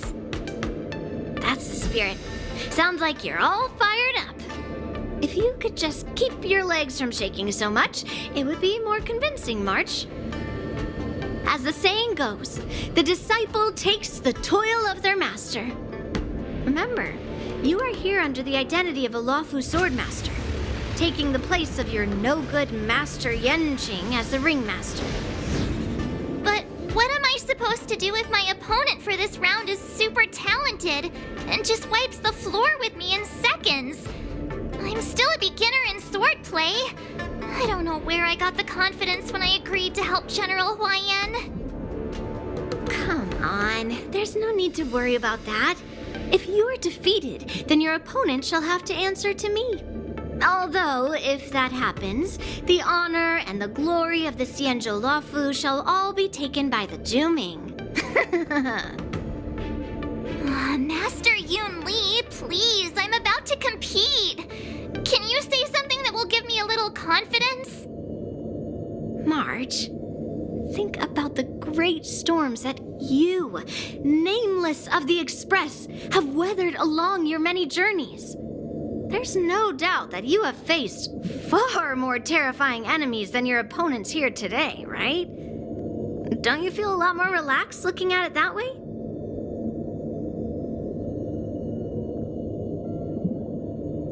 I've trained hard in the art of swordplay over these few days. It's time for me to get in the ring and prove myself. Let's go! Master Yunli, I don't think I'm completely ready. March, there is no such thing as completely ready.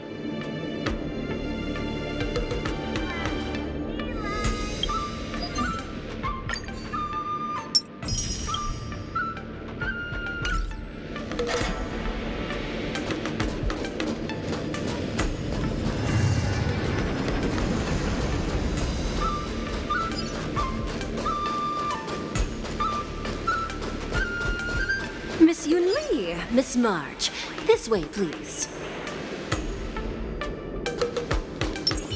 Sound ringers. I was informed of your arrival by Madame Yukong and came to greet you personally.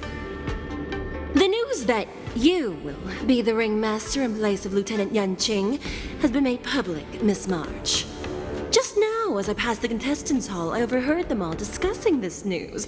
The most common question I heard was, who is March 7th? If they ask you this, how will you introduce yourself? Do you have something prepared?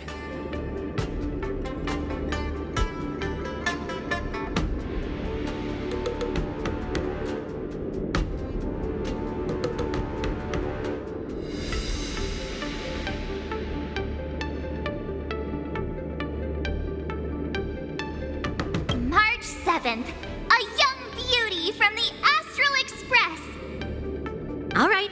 When people ask you, you might as well tell them this loud and clear.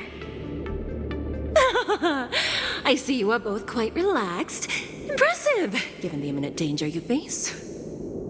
Miss Yunli's contestant information was registered for the war dance a long time ago.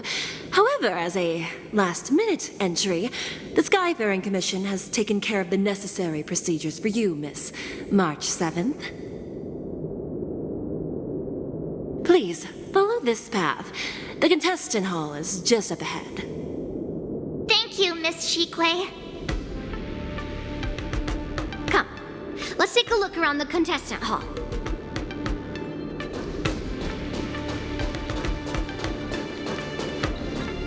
So, this is the contestant hall.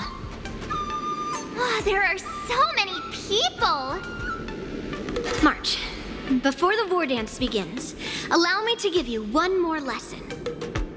My grandfather always told me that a weapon mimics its master. That means that a person's weapon will reflect their habits and personality. You've seen me wield old metal before, haven't you? Tell me, what did you observe from that?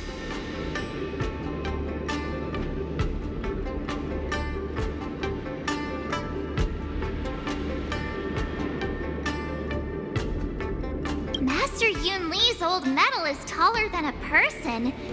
Being able to wield a weapon like that must mean that you have ridiculous strength, right? Observing the weapon that your opponent uses, assessing what kind of battle skills they excel at, and where their weaknesses lie, is the key to victory in battle. A shockingly heavy sword like mine, for example, is obviously not suited for a long, drawn-out battle. So, it would be best to find a way to drag the battle out. Why would you tell me your weakness? That's the only way to ensure that we have a fair fight, don't you think? I don't want to see you go and lose to someone else, after all. Now is a perfect opportunity to learn how to evaluate your opponents.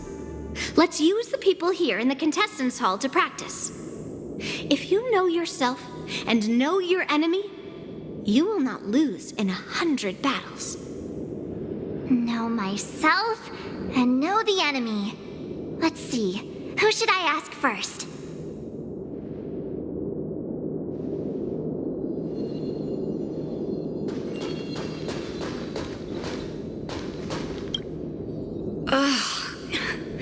I am not used to wearing clothes like this at all. Oh, you're March 7th, the stand-in for Lieutenant Yunching, correct? That's right. And you are?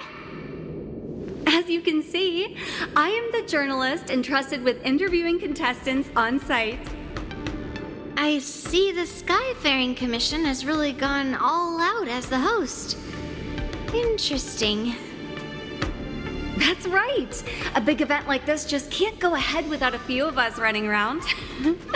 Since the competition is getting started, could I ask you some questions that are on my mind?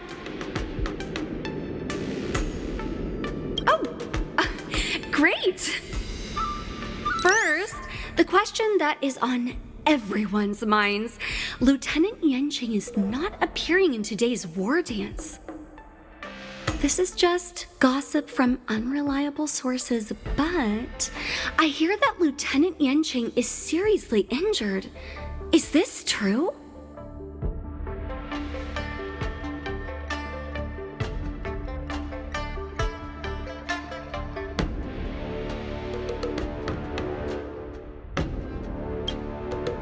Then what is the real reason?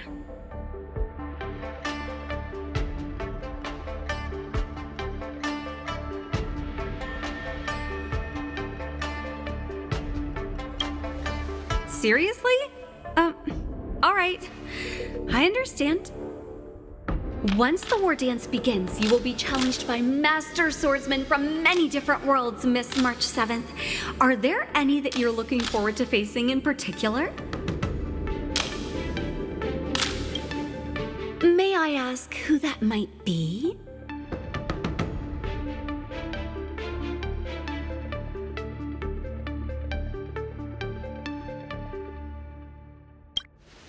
The talented swordswoman from the Xianzhou Juming, Miss Yun Li. I look forward to a spectacular battle between you two. Thank you very much for accepting my interview. Much appreciated.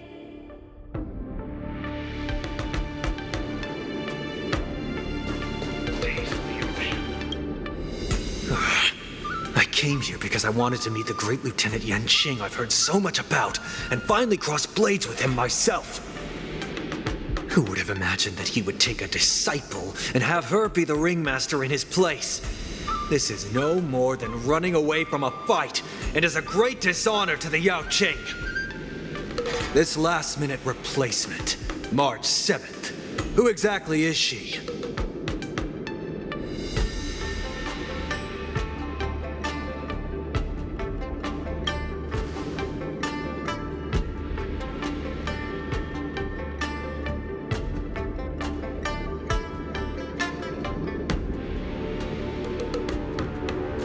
If I'd known I could use multiple weapons at once, I'd have brought my bow. Hello, miss. Are you here to take part in the Ringmaster's Challenge too? That's right. I'm the March 7th that everyone's been talking about. What? You're March 7th? Don't worry. I'm a newbie swordmaster who's only been practicing the art of swordplay for half a month. March 7th. Standing before you is a seasoned Cloud Knight who has practiced swordsmanship for over 200 years. Tricking the opponent into underestimating me is a valid tactic too, right?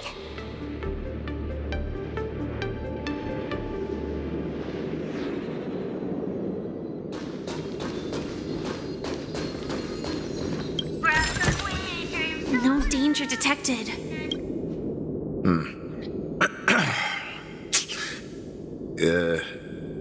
Was there something you wanted to ask me?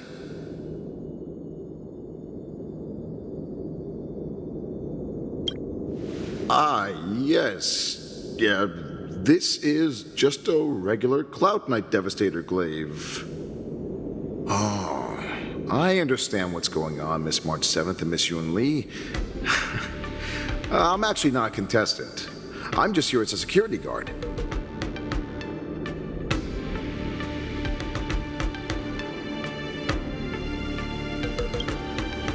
Nothing out of the ordinary. I guess you could say it's all fair winds and calm wolves.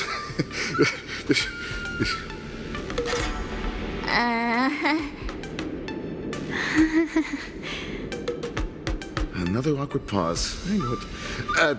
Did you get it? Wolves sounds like waves. It's a funny pun. He's actually explaining his joke. Ah! Making things awkward really is my weakness. There are still many guests arriving here. Please be cautious. Understood. The first round of the war dance is about to begin. Are you feeling okay, March? Me? I'm fine. As soon as I saw all these people gathered here, I suddenly felt weirdly relaxed.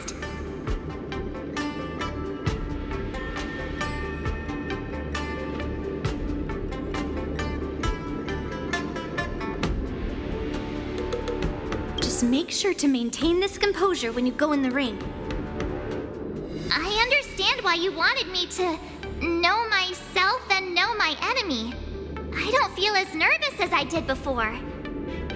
So, do you want to go out and see the ring?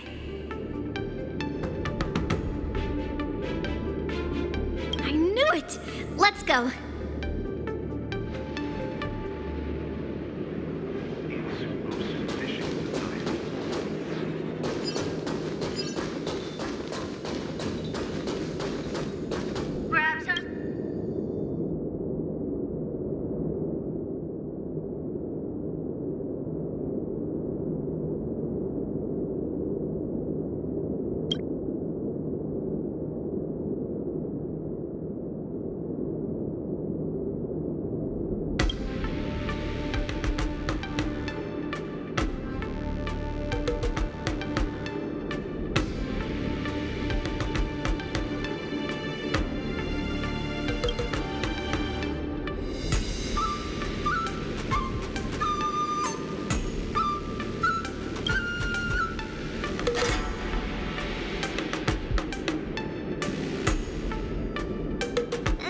Enough knowing the enemy for now. Come on, I want to see what the ring looks like.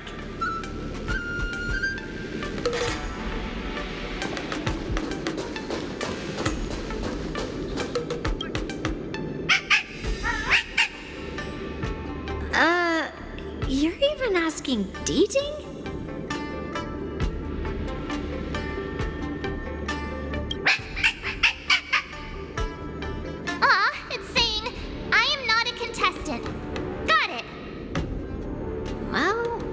She's done with her questions.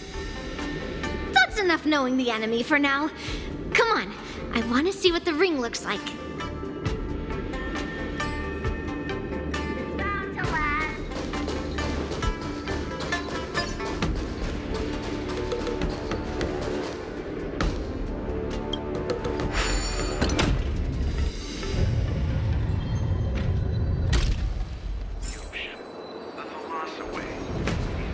If we walk through here, we'll be able to see the War Dance's official venue.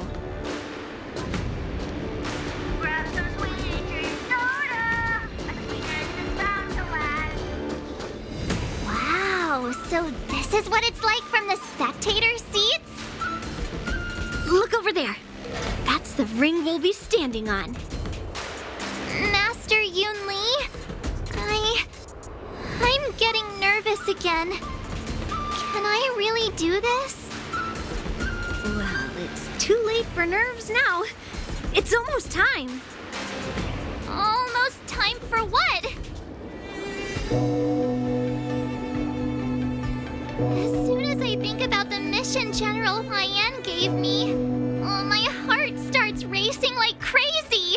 What do I do, Master Yun Li? It's when it stops beating that we need to worry. Just take in the atmosphere and prepare yourself.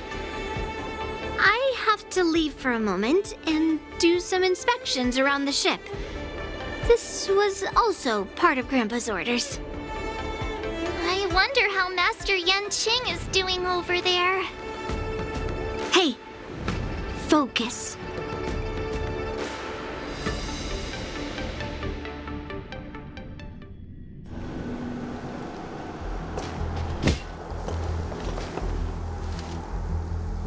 General, report! The teams are in position, and the Skyfaring Commission has taken control of the Starskiff lanes. Activate all side cranes and have them scan everyone coming in and out of the port. Remain vigilant at all times. Any suspicious movements must be suppressed as quickly as possible before the situation gets out of hand. Yes, General. You two, follow me.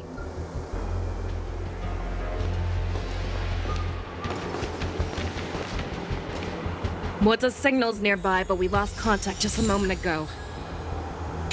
That mean... He will be fine. Cloud Knights, search for the target.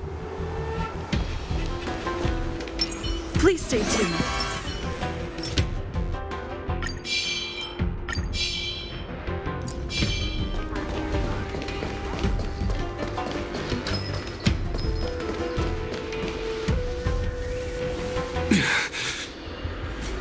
All of you, get out of my way.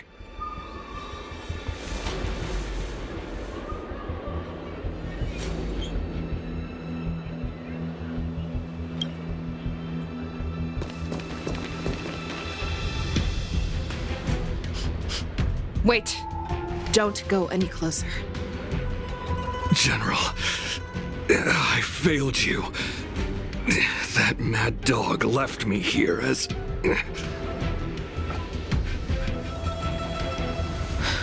A declaration of war. That's right.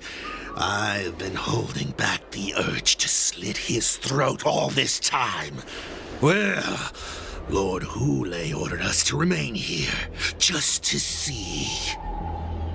If you, the great Merlin's Claw, mortal enemy of the Borisin, are able to join him in a little hunting game.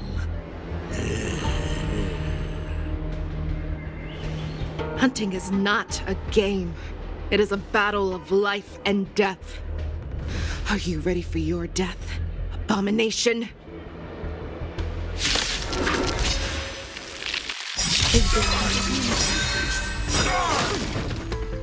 Save your breath.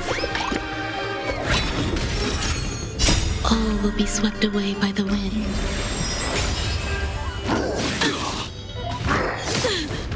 Let's improvise. Detonate.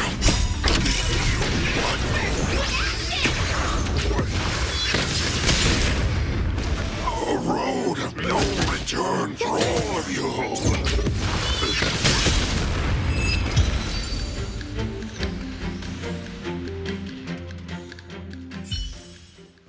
Moza, are you okay?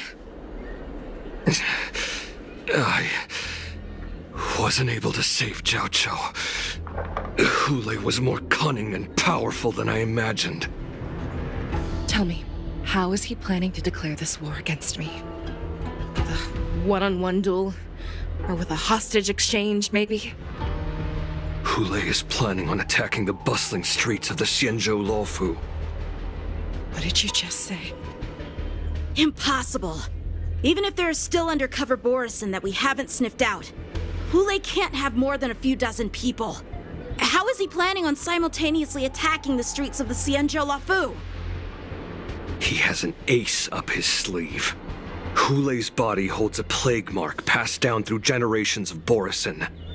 I've seen him convert a Foxian to a Borisin wolf trooper with my own eyes. This is Hule's declaration of war. His blood. It can cause Foxians to rapidly transform and lose their minds. He has passed his blood to his minions, and is planning to spread it across the Luofu and stir up panic.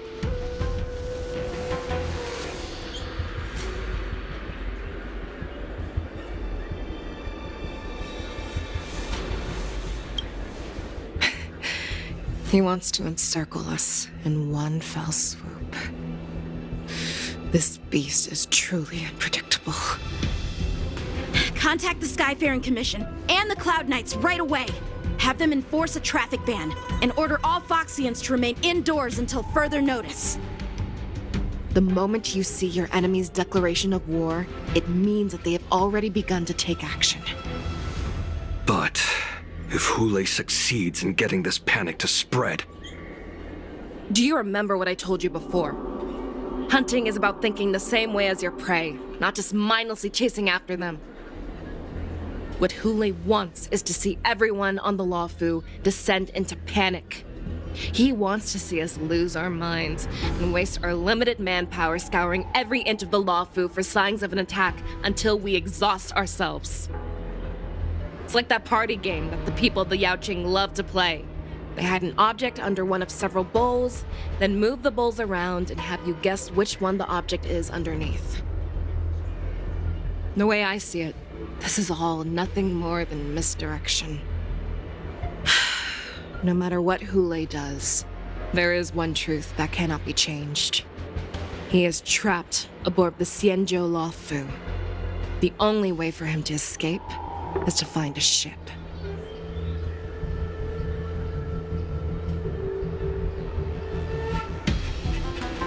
Right now, the only ship he'd be able to see is the Sky Splitter. In his eyes, that ship is full of countless hostages. That would be the best place for him to go. So, that will also be our final battlefield. But if we're wrong about this, if he goes somewhere else, or if he does as he said he would, and his minions infect the Foxians everywhere with wolf blood, what do we do then? Are we just supposed to abandon those less likely locations? This is another lesson that you must learn outside of swordplay. Weighing your options and making a decision. There are always questions that we will ask ourselves, but never be able to answer. Before making a decision, we must destroy any hesitation that we are holding on to. Once we make a decision, we must fight off any regrets. There is a chance that we will make the wrong decision and allow our allies to be sacrificed in vain. There is a chance that we will predict our enemies' movements correctly, yet underestimate their strength and be overwhelmed in battle.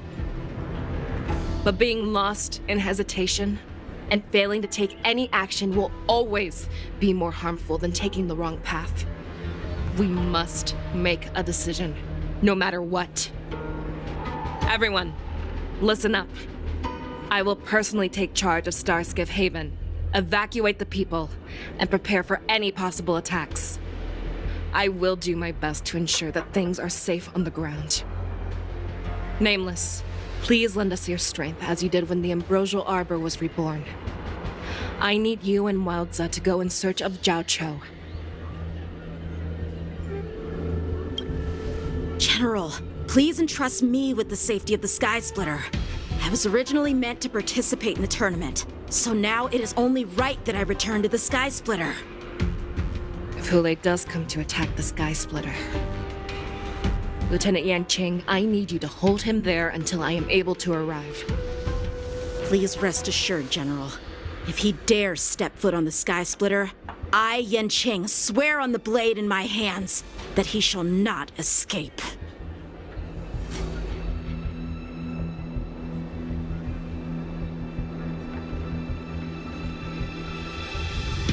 Cloud Knights!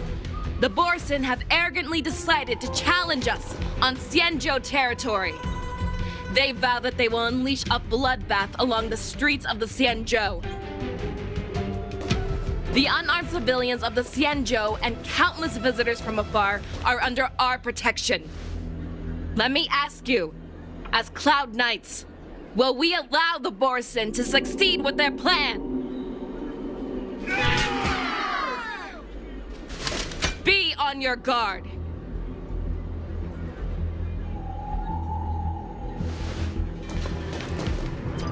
Calling Starskiff Haven. Have all Cloud Knights be on full alert for Borson attacks. Fei Shao, the ports of Starskiff Haven are crawling with wolf-like creatures. They're moving fast. Hold them back! I will be there immediately!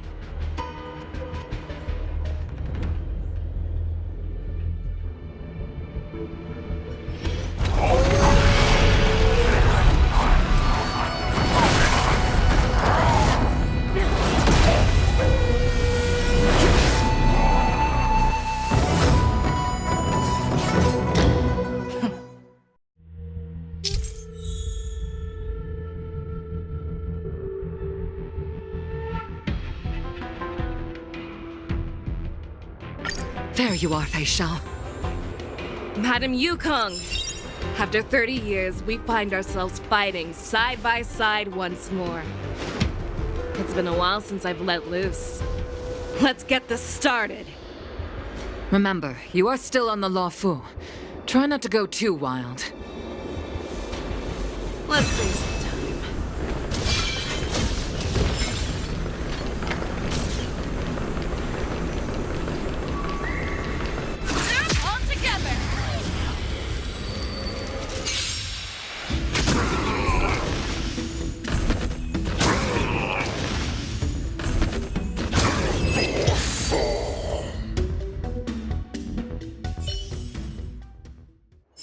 A short respite, then time for the next fight.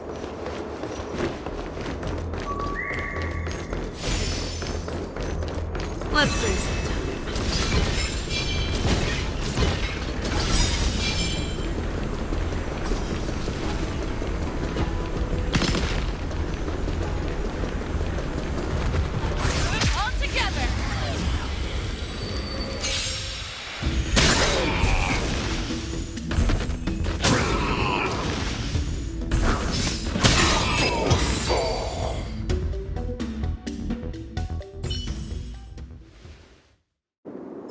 A short respite, then time for the next fight.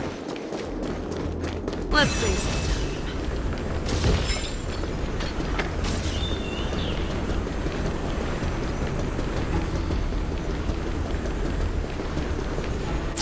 All together!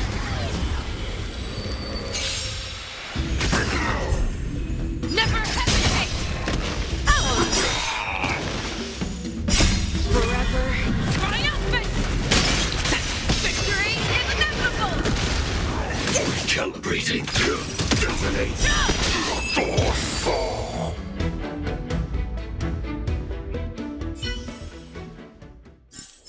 A short respite, then time for the next fight.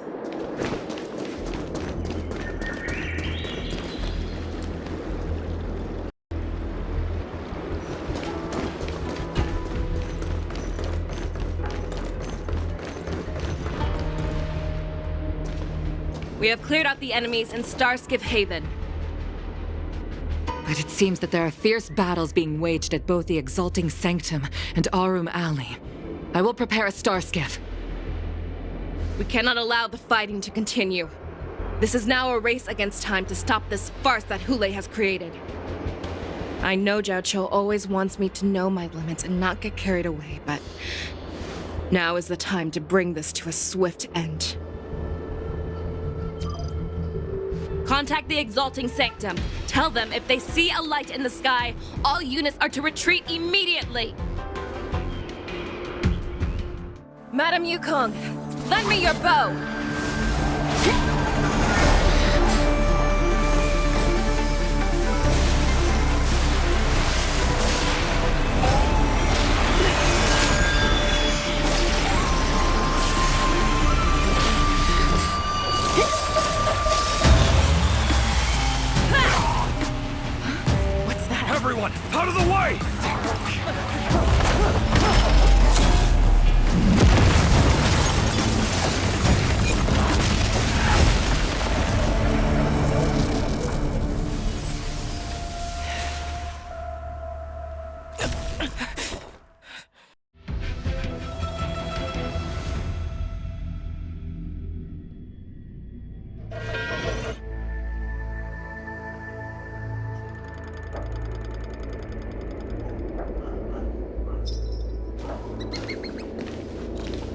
What a mess. I just knew it would end up this way. Every time she hits the battlefield, she makes a mess like this. She didn't even leave a single survivor to get intel from. One of these men must have known about Hule and Zhao Chou's whereabouts.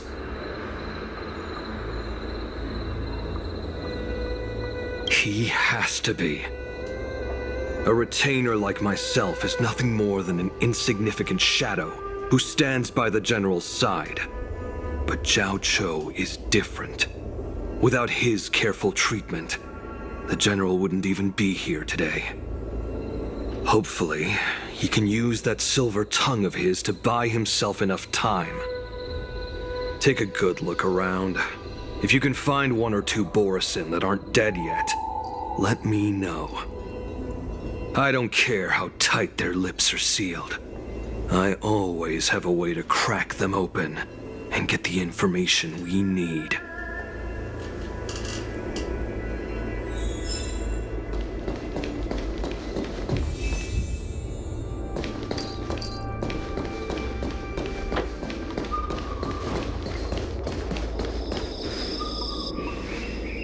What a terrifying attack. Who could have imagined that such astonishing strength would lie in the hands of a Foxian war slave?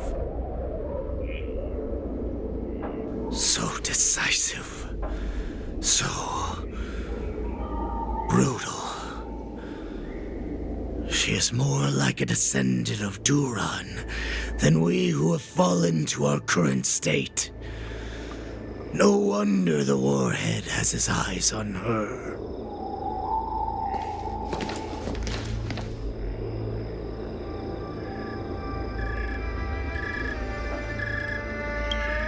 I remember you, Mock Talk. You are harder to kill than a cockroach. But the fact that you have willingly shown yourself saves us some time. It is not too late for you to surrender. Tell me, where are Hule and Zhao Chou?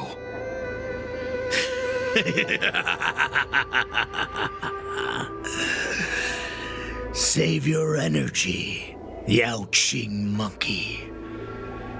If there is one principle that we beasts know well, it is that we might have to break off an arm to break free from a cage. Today, I will be that arm. I lived as a hunter for many years, yet I have only followed the warhead for this recent, brief period.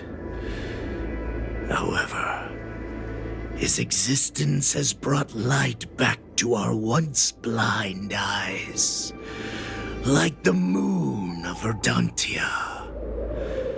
He has shown me the way. The descendants of Duran have abandoned the Wolf's Creed. In order to ensure our survival, we took solace in the shadows and fed on one another. We were no longer wolves. We were no more than rats, living a dirty and pathetic life.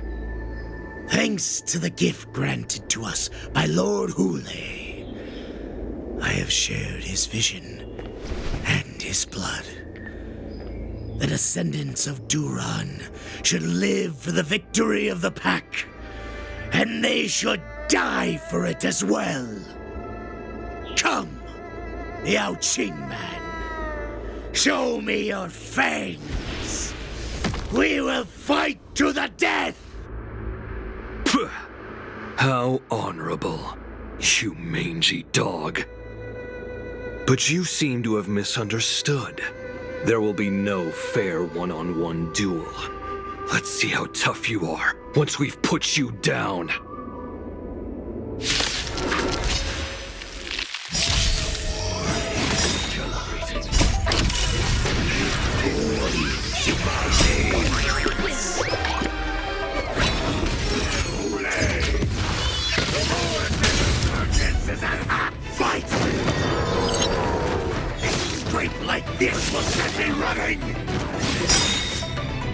All will be swept away by the wind. My friends? Indulge yourselves! Recalibrating. Dreams do come true. Let the show begin. Existence is unity. Fight! I must hold on. The Borisin resurgence shall come. No matter how heroic your sacrifice, there is no honor in your battles or deaths, Borisin. It seems that Moktok got what he wished for. Hule, your declaration of war is over. From now on, no matter where you run, General Fei Shao will catch you and send you to the same fate as Moktok.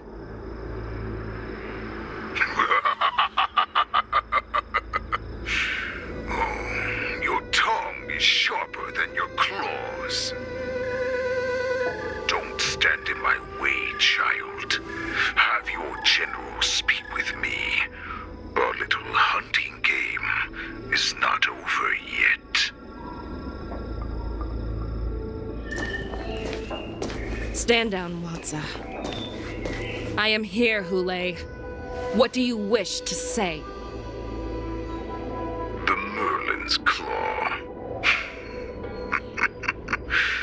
Though we have never met on the battlefield, I have heard many interesting things about you from both my men and your healer. The people of the Xianzhou must be quite brave to allow a Foxian war slave with Borisin blood to ascend to the position of general. Has no one ever questioned that lineage of yours? Or could it be that your grand achievements were enough to convince everyone to keep their lips sealed? Claiming to have family ties with the enemy sounds to me like an attempt at asking for mercy. Hule, are you begging me for mercy? I see that it is not only the ruthless blood of a wolf that courses through your veins, but also the cunning blood of a fox. When you think about it, this was a gift from the Borisin. Anything that we gift, we are also free to reclaim. The Merlin's Claw. I shall extend a final invitation to you. I will be waiting for you on the Sky Splitter. Before you arrive, I will slaughter all in sight, allowing the crimson moon that has fallen dim for over 700 years to once more come to life. I will illuminate this ship with the sheen of blood and show everyone just how weak and powerless the Xianzhou is. Then, I will pilot this ship through every blockade and barrier you have prepared and begin my journey home. This ship shall be the flagship for the Borisin Resurgence. Before I finish these tasks of mine, you have a chance to stop me or die at my hands. This is the path that I have prepared for you. I accept your challenge, Hule. Because the very moment you stepped aboard the Sky Splitter, you stepped onto your path to ruin.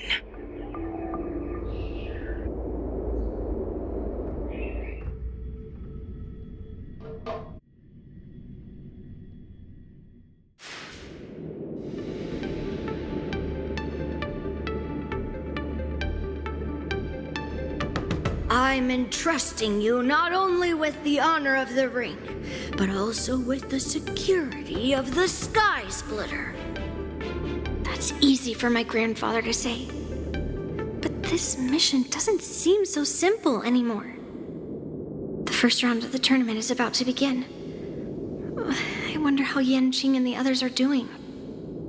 According to the plan, I should seek out the Cloud Knight soldiers aboard the Sky Splitter and see if they've discovered anything. Maybe I should take a moment to meet with March before the tournament starts.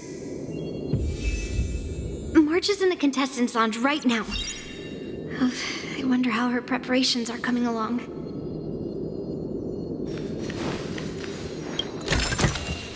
Hello there.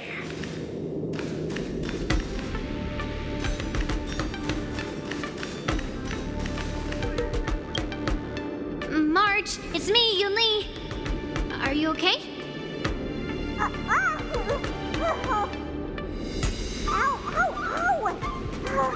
Just a moment. I'm coming. Ugh, she's still a nervous wreck. You still seem nervous. I wasn't this nervous before. It's just being alone in this lounge, I can't stop thinking about everything. I mean, not only are we taking part in the war dance, but we have such an important mission to carry out as well. March, calm down. Don't worry about your mission. You have me here too, right? I know my grandfather said that you must represent the Luofu as the ringmaster. But don't let that intimidate you. Ask yourself, you are a nameless of the Astral Express. You have always been free to come and go as you please. So why did you board the Sky Splitter with me when my grandfather gave us this mission? Why? Because I also want the war dance to go smoothly. For us Nameless, even though we're just visitors at every stop, it was here that I met my two masters and made many new friends. I want the war dance to go ahead without any problems, for everyone's sake. Good answer. The tournament is about to begin, so I must go carry out the mission that Grandpa gave me. March, may your blade be sharp and your victory glorious. Thank you, Master Yunli. According to Grandpa's plan, I should seek out the Cloud Knight soldiers aboard the Sky Splitter and see if there have been any new developments.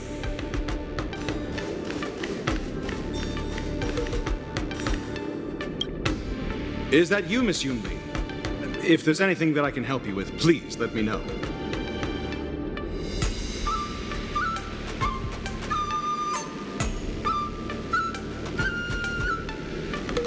The Cloud Knights are all in position, following General Huayan's orders.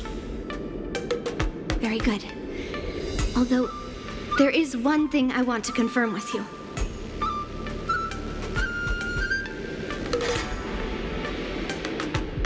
Unfortunately, we don't have any means to distinguish between Borisin and the Foxians. However, you can rest assured that the Cloud Knights are working hard to investigate the source of forged identities.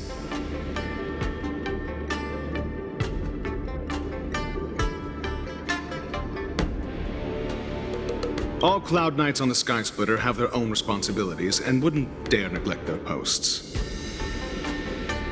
March 7th and I could already tell. It's clear that every Cloud Knight soldier we've met on the Sky Splitter is an elite warrior.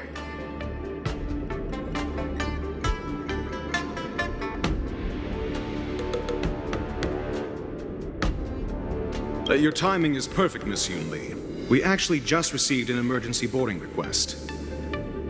An emergency boarding request? It wasn't on the Sky Splitter Starskiff registry, but all the documentation checked out. Who would be boarding the ship at this time? Where are they? I'll go check it out. The Starskiff is using the contestant docking bay. Would you like me to lead the way? No need. You have your own duties to take care of. I will be fine by myself. I have to check on this immediately.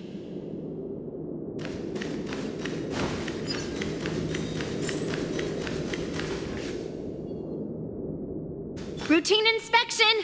All passengers, please prepare for an inspection. So this is the suspicious Starskiff. Where did the passengers go?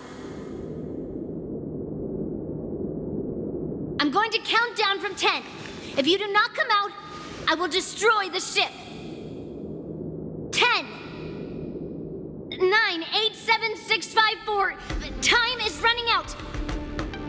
3, 2, 1. Wait a second!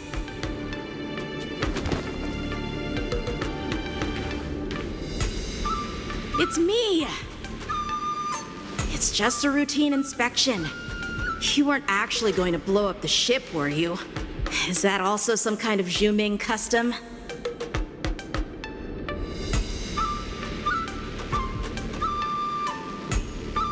Didn't little Yanqing claim he was going to give up being the ringmaster and go on the hunt instead? Help shoulder the general's burdens?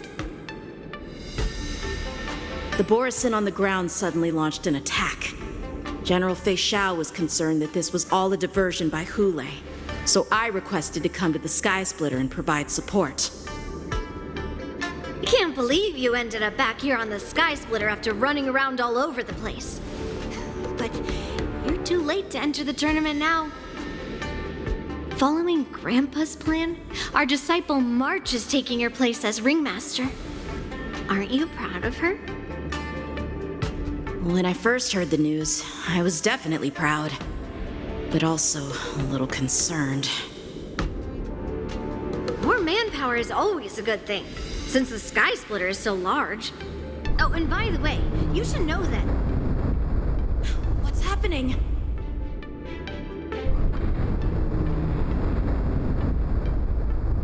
Does it feel like the Sky Splitter has slowed down? Could it be? Come with me. We need to check the engine room. It's the heart of the ship, so we need to prioritize its safety.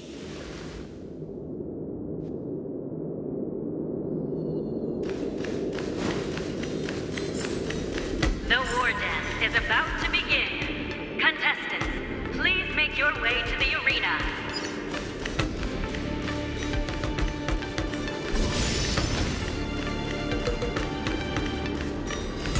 The engine room is just up ahead. Let's go. Sound ringers. Intercepting sword technique.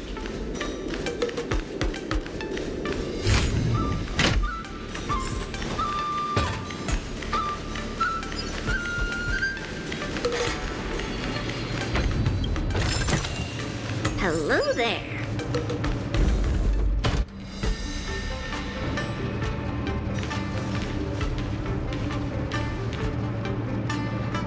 Strange.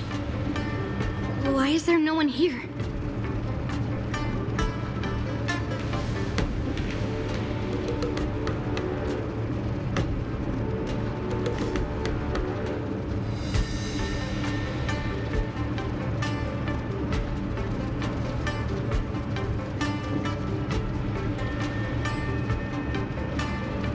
The Cloud Knights.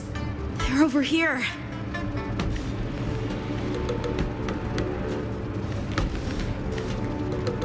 And you should be lying alongside them. Don't worry, children. There's plenty of space to hide your bodies over here. Even though I truly hoped that the war dance would go ahead uninterrupted, and that I was worrying for no reason. Now that these guys have finally shown up, it's a huge weight off my mind. Bring it on, you abominations! Existence of unity. Right on time. Yes, you! Right on time. Until everything burns to ashes! Time to mix things up! All will be swept away by the wind.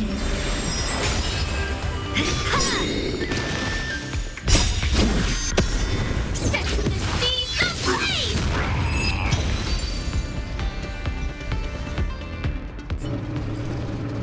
If we found 2 wolves in the engine room, that means that even more abominations have infiltrated other areas. Hule is already aboard the Sky Splitter! There's no time to talk about this. The war dance has already started. If my guess is correct, the Borisin will most likely use the ceremony to begin their slaughter. Let's go. We need to get to the war dance ring.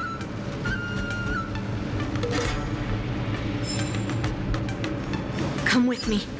To the ring. Intercepting sword technique. Sound ringers.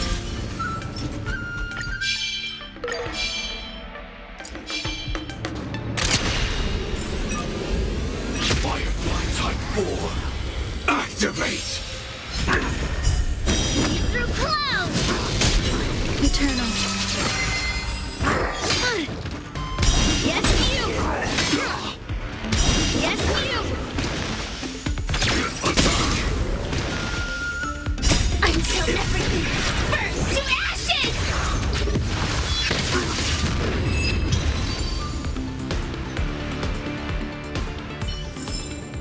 Every victory is hard won.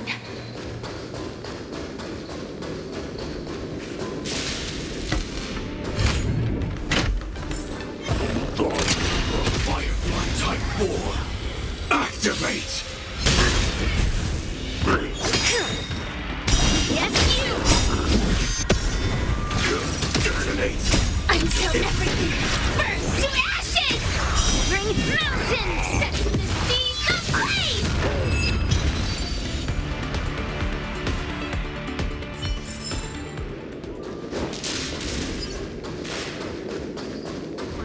This way. I'm not too late.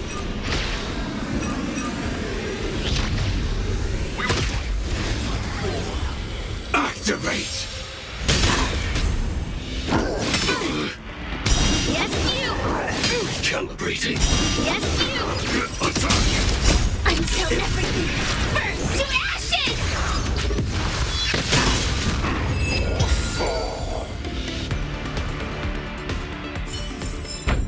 Every victory is hard won.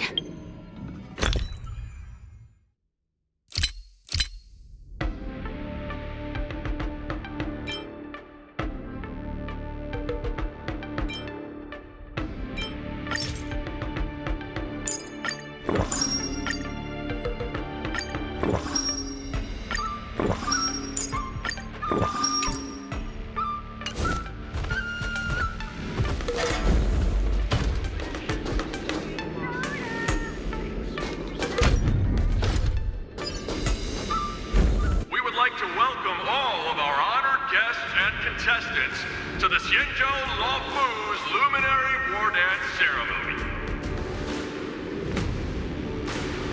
Before we get the first round underway, our organizing committee would like to introduce you all to a host known throughout the cosmos, Mr. Albert. He is here today as our special guest host.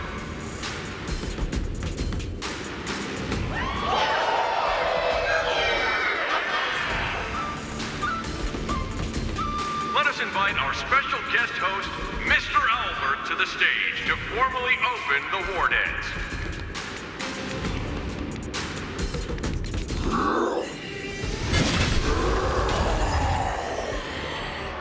Your war dance ends here.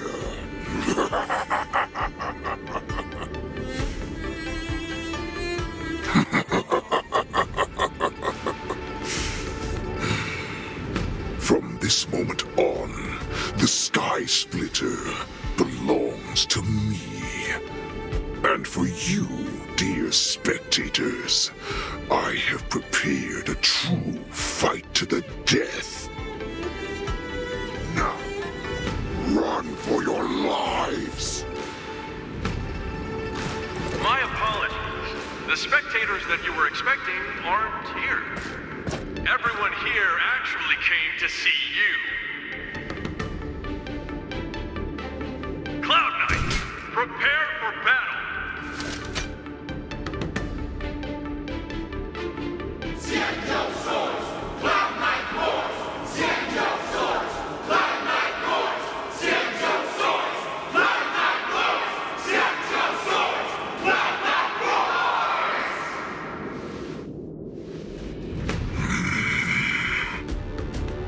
I see you ready for me.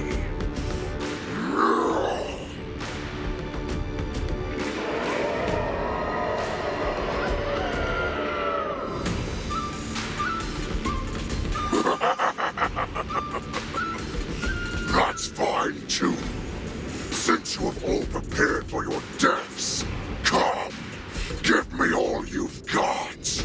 Entertain me.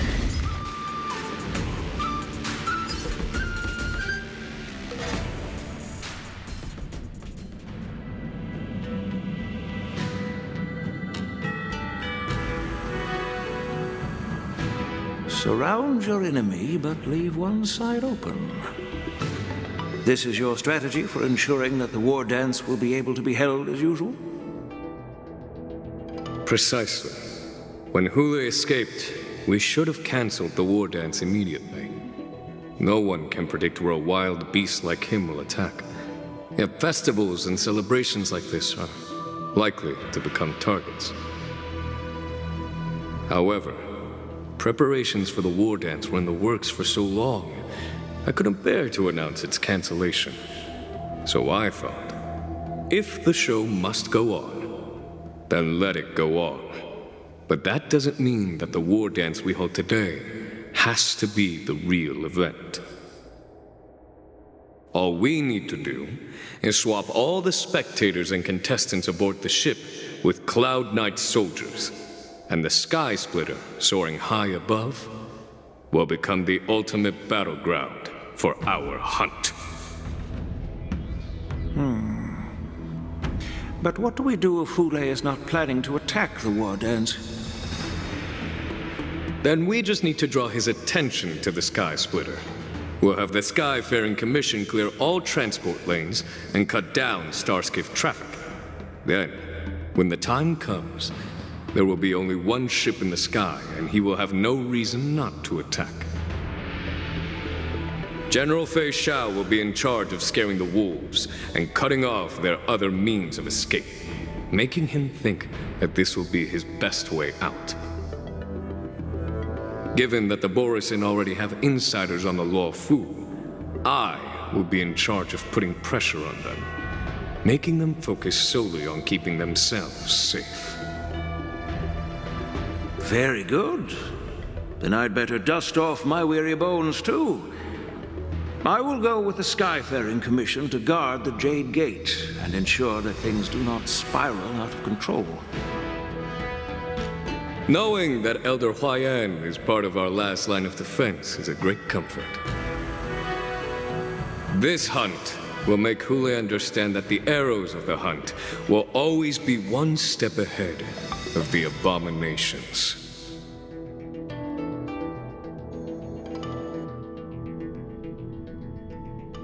That jolt just now. What's going on? It feels like the entire ship has started to slow down. Borisin must have actually infiltrated the Sky Splitter. Based on General Huayan's orders, it's time for me to take action.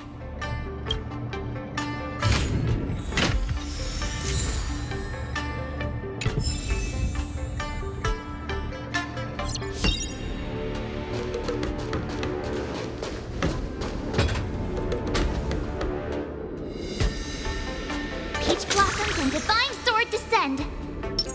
Sound ringers.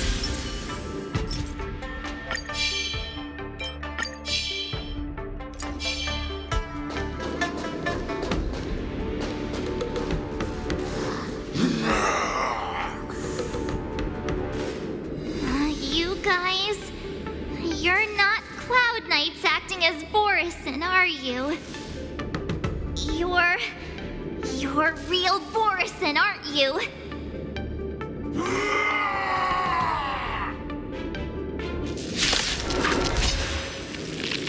Looks like the General's arrangements are finally coming in handy. I need to find Yoon Lee and the others as soon as possible. Burn to ashes!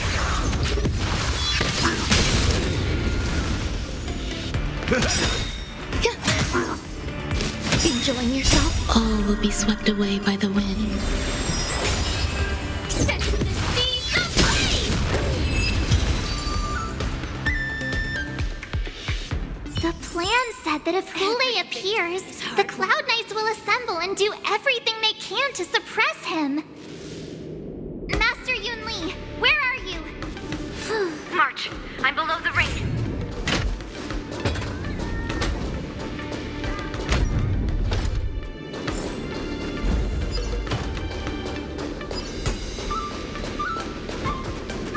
The hall below the ring. I remember it being this way. So...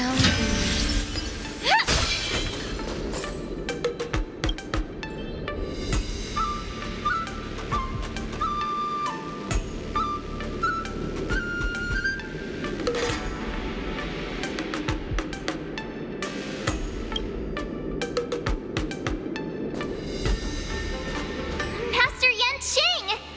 What are you doing here? I was concerned about the safety of the Sky Splitter, and my dear disciple, of course. Yanqing, the wolf you are hunting is standing above us in the war dance ring at this very moment, facing the Cloud Knights. This war dance will not be seen by the people of the Xianzhou, nor will it be just a ceremonial sword fight. This is a battle to the death that offers no honor, only mortal danger. March, are you ready?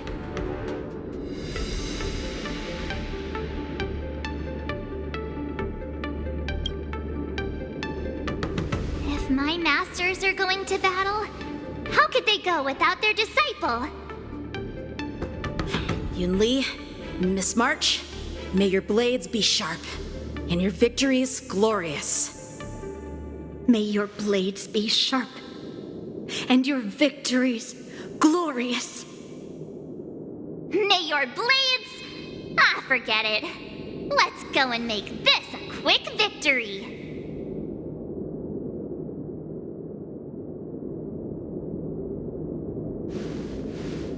Let's go.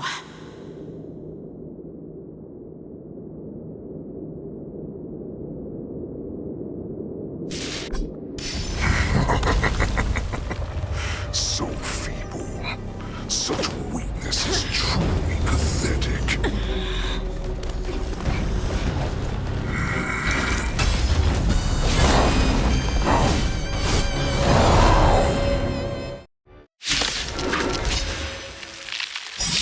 I've been waiting a long time for this, Hule.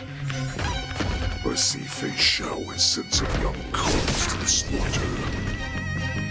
Remember this. My name is March 7th.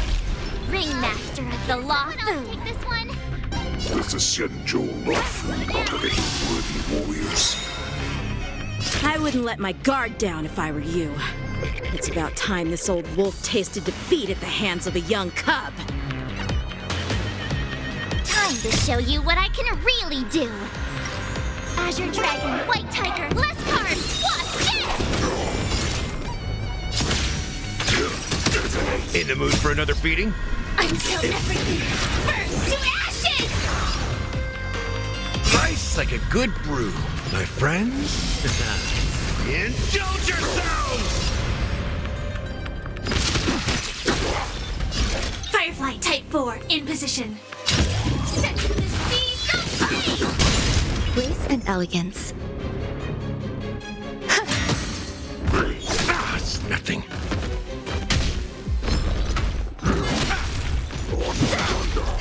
You think a little ambush is enough to defeat me? Just how long you are. Such insane power! Opening up for me. Until we shall fight. finally arrives.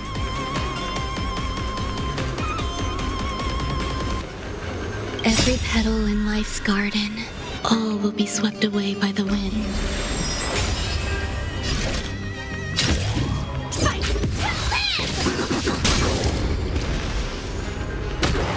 I could take 10 of you! Step up, let's see ya. Time to mix things up. Slice like a good brew. Full body, my friends. Indulge yourselves!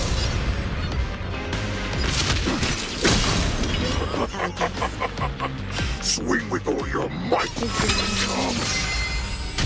You will like run. This is more A than wolf's path only goes forward. Running is never an option. Oh, I get it! Why is the shout still not here? Order these cops. Step up, let's see ya. This goes on. They'll all be dead by the time she arrives. I could take 10 of you! Yeah! Recalibrating.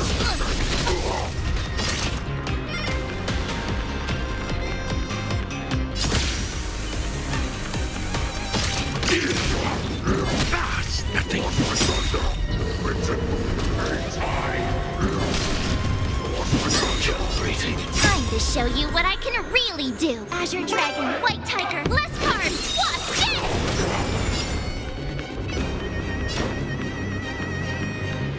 How's this taste? Nice like a good brew, my friends.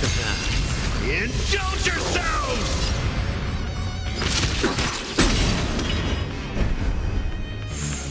Grace and elegance. Every petal in life's garden, all will be swept away by the wind. Existence is unity.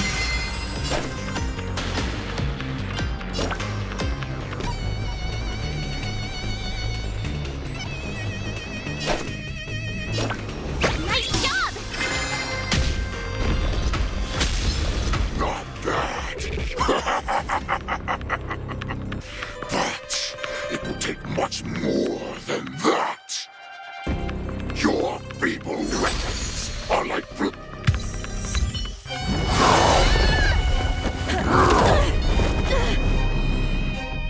I've had enough.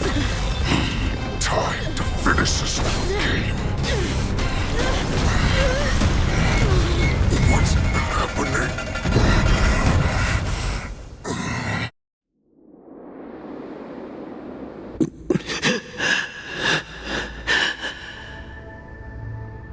Secrets are a weapon that a hunter cannot live without. Those that have no secrets are no more than prey, cut open and waiting for death. What you're saying is, in your eyes, I am no more than prey that has exhausted all of its secrets and is simply awaiting its death. Do you think you have some other escape route? Oh, Jiao-Cho, I have already peeled back your disguises and defenses, layer by layer. I know all the secrets that you and your general have buried so deep. But you have told me all of your secrets too, Warhead.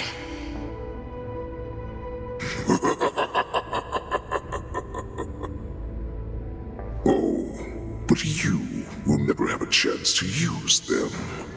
You will be buried with them right here, although you are a fortunate one. After all, you will avoid having to see the tragic future that awaits your general. I'm sure she understands her fate far better than you ever will. One day on the battlefield, she will be overpowered by her ever-intensifying moon rage, and finally be torn apart by her fury and transformation. Not even your god can save her from this fate, although they can lead her to liberation. And the only way to save her is here, in my hands.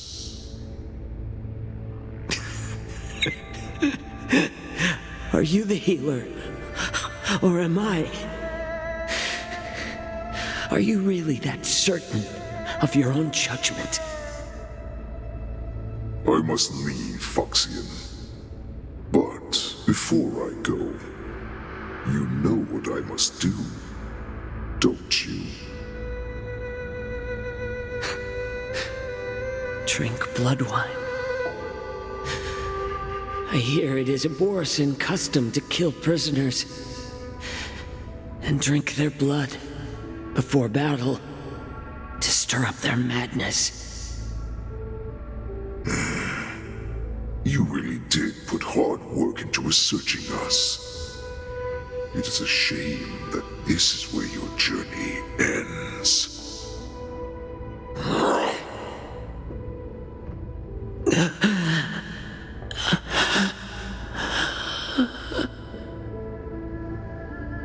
Are you the healer, Jiao? Is there anything that I can do for you? I heard that you saved me. There's no need to thank me. If you're a healer, can you cure my moon rage? And what if I can? Do I just sit back and watch as you head back out to die in battle? Listen to me, child. Your condition is not suited for the battlefield. Okay, then can you cure war? What are you talking about? I'm just a healer. All I can do is... So all you can do is heal us and let us go cure war. Such arrogance, young lady. This war has been waged for thousands of years, and it will only continue.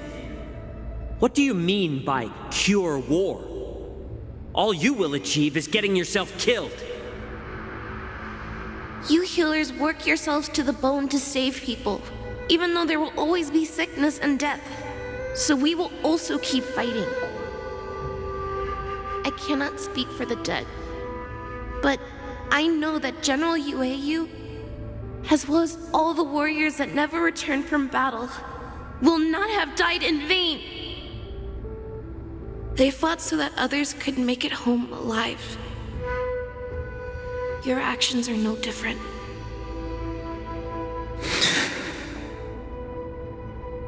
Jiao, this is an order. Cure me!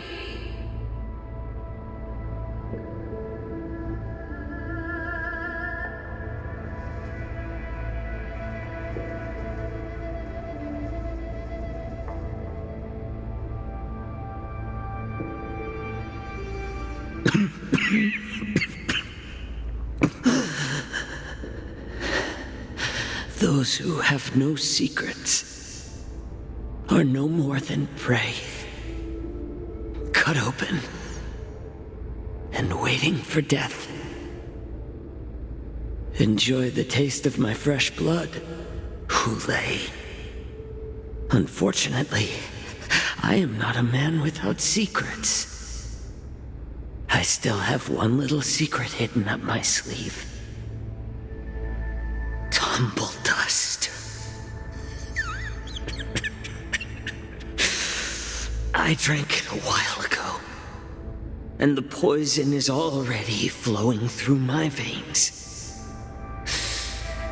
Sooner or later, you will begin to feel the effects. If the most lethal poison known to this world is able to save innocent lives, then it can also be called a great medicine. I will do my best to cure you. Fish out. I kept my promise. At the cost of this insignificant life. Bring victory to the Yaoqing.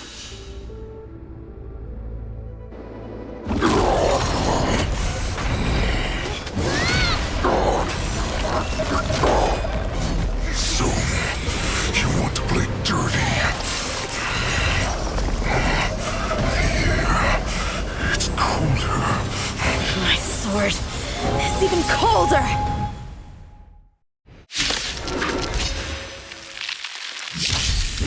Hulei's movements are slowing down? This is our chance. It's time for us to put this dog down! Nice job! Join the battle. Like fireflies to a flame, until everything burns to ashes! Firefly Type 4 in position. Fight to live! Some value, I suppose. Existence is unity. Not very sportsmanlike.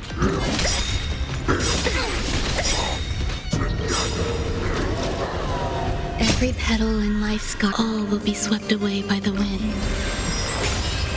Slice like a good brew, my friends. Indulge yourselves! Recalibrating. This is more than a battle. Set to the seas of fate!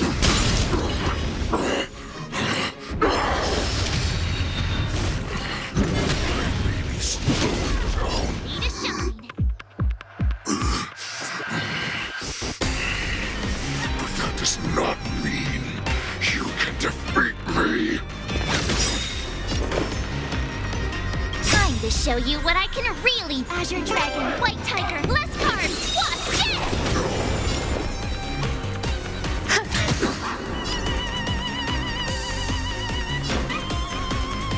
Time to mix things up. So this is the warmth of life.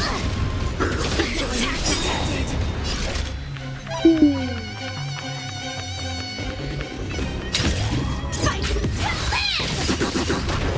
I could take 10 of you!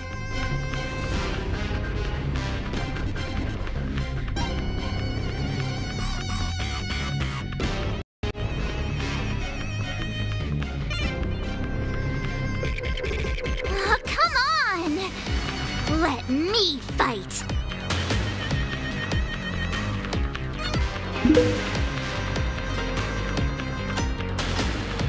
Yeah! Oh, I get it! Now watch this! Slice like a good, my friends. Indulge yourself! It may be hard to kill, but that does not mean you cannot be overpowered. Hulei, take a good look. The power of the Cloud Knights is in my blade.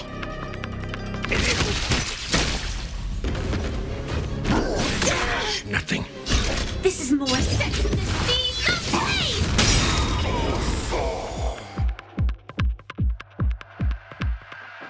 Impossible! How could a mere whelp defeat me?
Jing!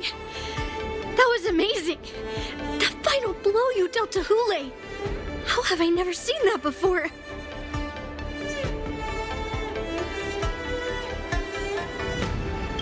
Was it really us who defeated Hule? Why do I feel like he suddenly started to flag during our battle? It must have been our awe-inspiring righteousness that struck fear into his heart. You really are an overthinker. What's the point of worrying about these things? Who cares why he started to weaken?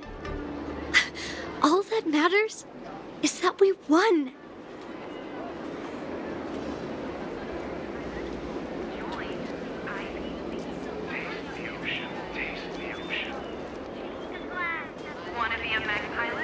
The hunt is finally over. Thank you for holding out so long. The Cloud Knights are withdrawing as we speak. Lieutenant Yanqing, how are you holding up?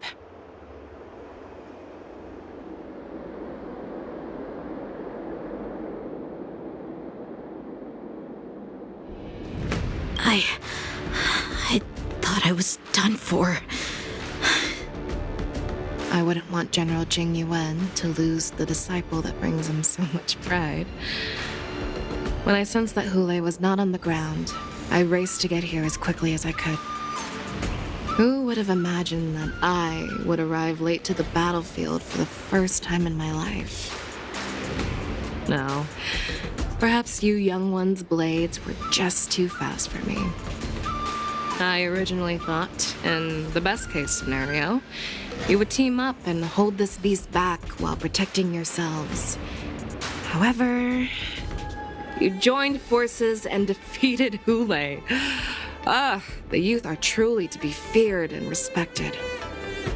Come, we need to lock up Hule once again before anything unexpected happens.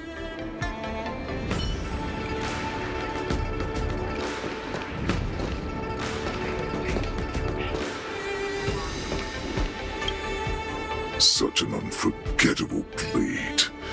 So similar to the one wielded by that woman who defeated me all those years ago. Over 700 years have passed, and I thought I would have a way to overcome it by now. But in the end, my fangs and claws were too slow.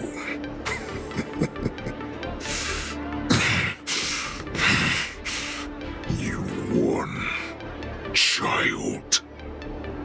Stop struggling, Hule.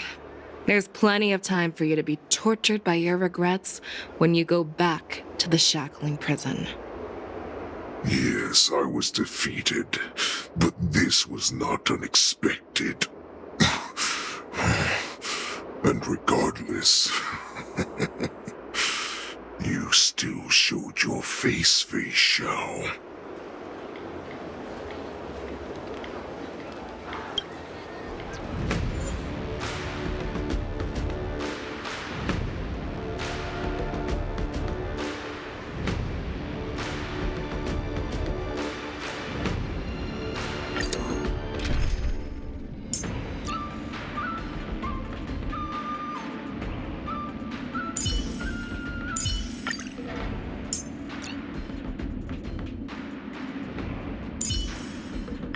Don't be nervous. Just cooperate with me like you did before. It's you again. As always, there's a reward for good behavior. Show me some of that trailblazing strength again.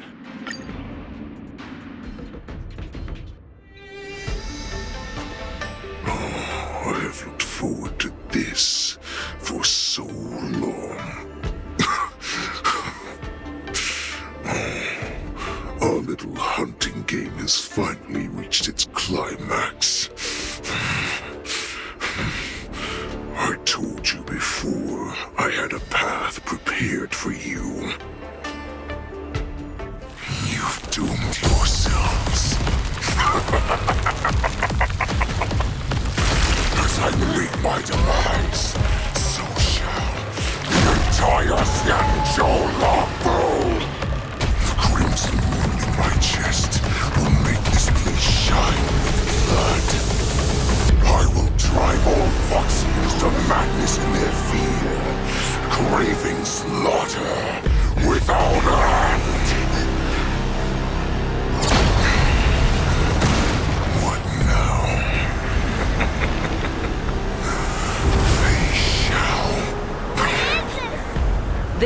part of the Borisin warhead, a product of the plague mark.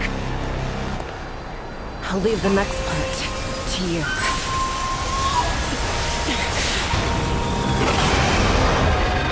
I don't understand. We cannot allow this thing to spread. I will do all within my power to consume this crimson moon. Once the situation changes, Lieutenant Yenqing, you are to enforce the Cloud Knight's military rules. Understood.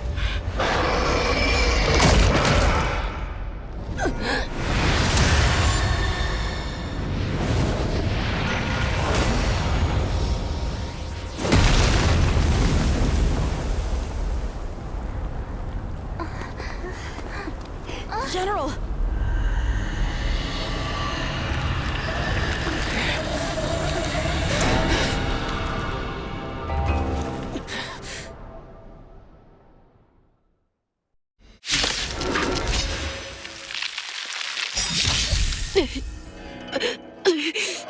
Die, Borisin!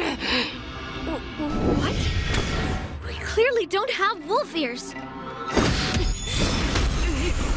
I will not allow any of you to leave the Sky Splitter! Does she think we're her enemies? Hule just wanted to take down the general, even at the cost of his own life. Snap out of it, General! Stab in position. Executing attack.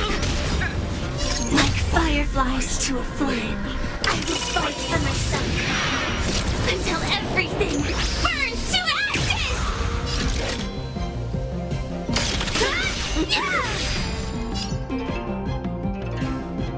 Let's kick things off with you! Eternal Melody. Stay away! Live to fight! Fight to live!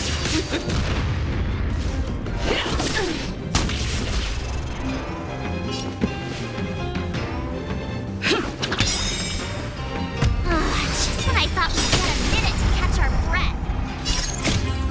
What do we do? Do we fight or run?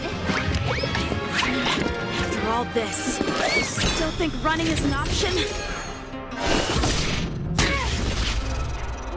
You've arrived, huh? Step up, let's see ya.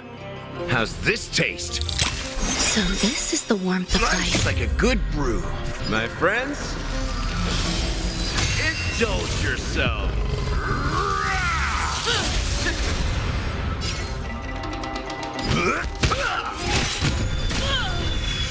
A picture of grace and elegance.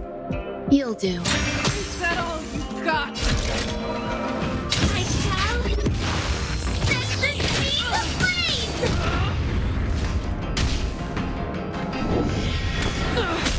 Take your positions. Dreams do come true.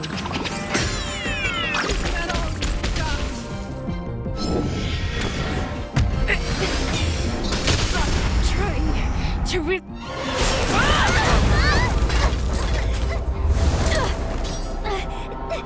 can't let her get away! But do we stand any chance at all?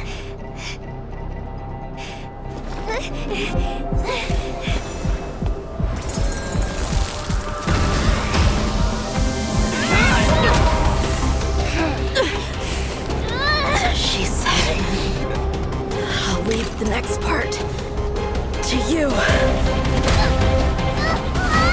She put her faith in us! Resist me! I promise. I will cure you. Feisha. No one can live forever, Zhao Zhao. This time, I must break my promise.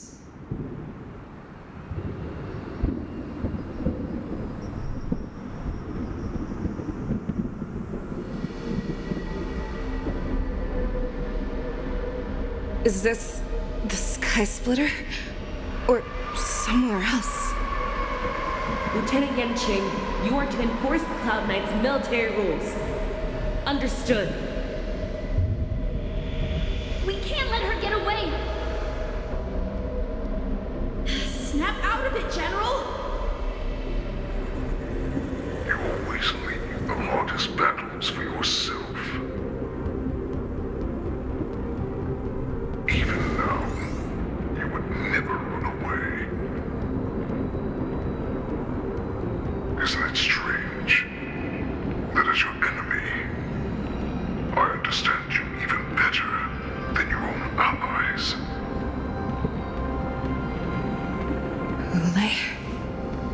This rage, I remember the taste.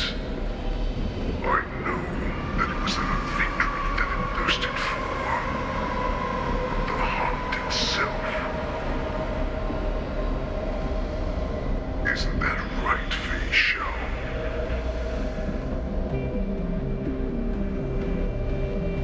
You shouldn't be here. I saw you die with my own eyes. Just consider me a figment of your imagination. Before every hunt, I make preparations for defeat and retreat. But not this time. This time, defeat was exactly the ending I was racing towards. When I learned your story from Jiao Chou, I realized that he had always been hiding a secret, and that not even the healer himself understood the meaning of this secret. What an ironic fate, don't you think? All this time, waiting for this day to come. I never imagined that this was how it would turn out.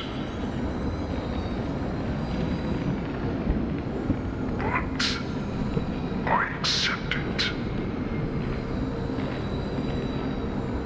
Now, let us break through the ironclad defenses of the Arbiter General's heart and see what secret she has hidden in those deepest, darkest corners.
So-called survival of the fittest is nothing but an excuse. You cannot weaken my resolve, Hule! Blinded by the fury of your moon rage, you slaughtered your allies. Merlin's Claw, you have betrayed the Alliance.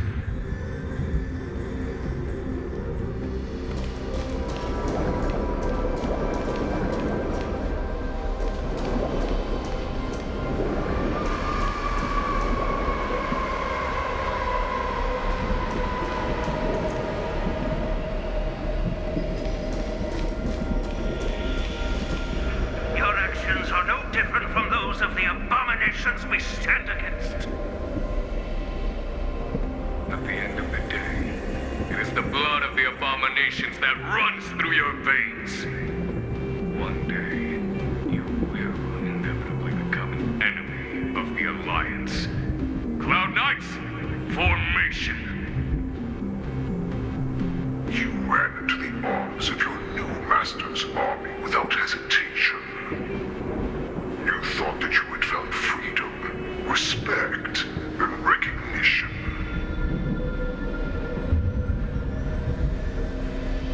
But you were wrong.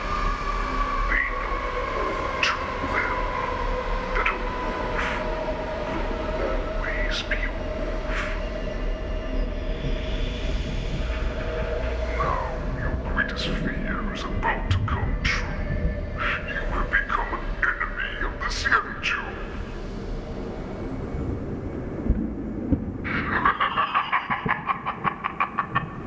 This is your fear.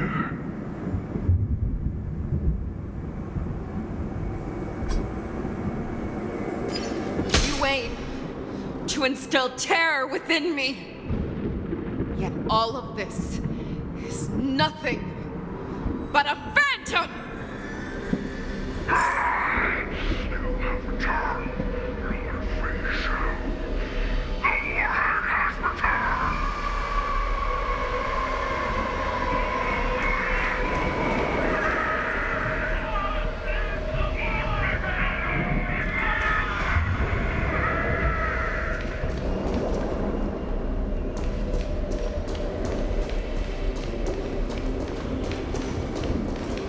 It's time to return to the pack, Fei Shao. No matter how deep the hatred you bear for the Borson, no matter how much we may consider each other enemies, I will still show you this path that you never imagined was available to you. Because you made a choice.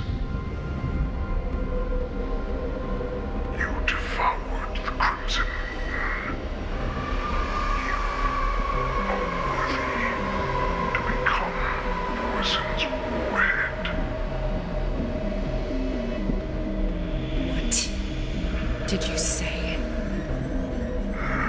The descendants of Duran who came to rescue me hoped with all their hearts that once I regained my freedom, I would be able to turn the tides of battle and change the fate of our people, allowing the Borson to return to their former glory.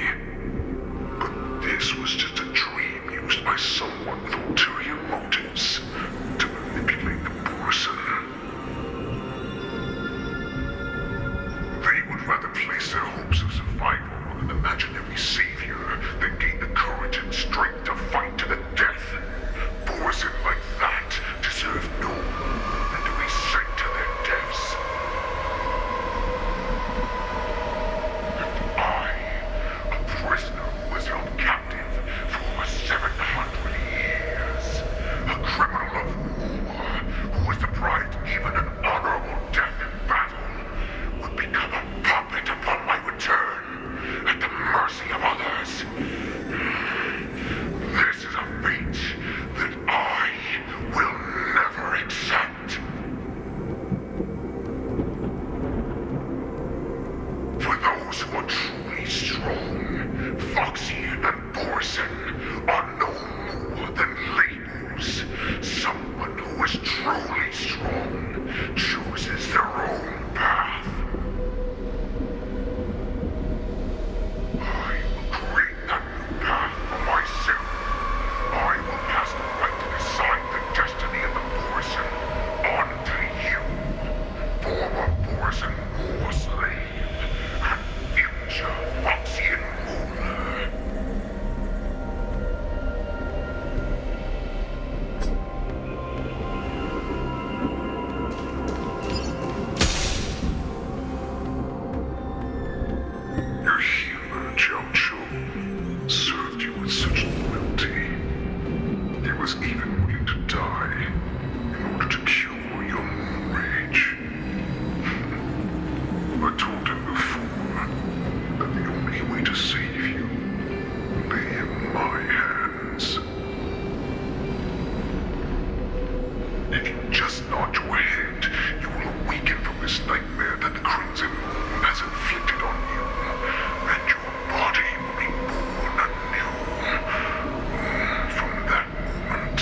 become a new you. That's right. We are so similar after all. We're both monsters that were born for war. And will die for war.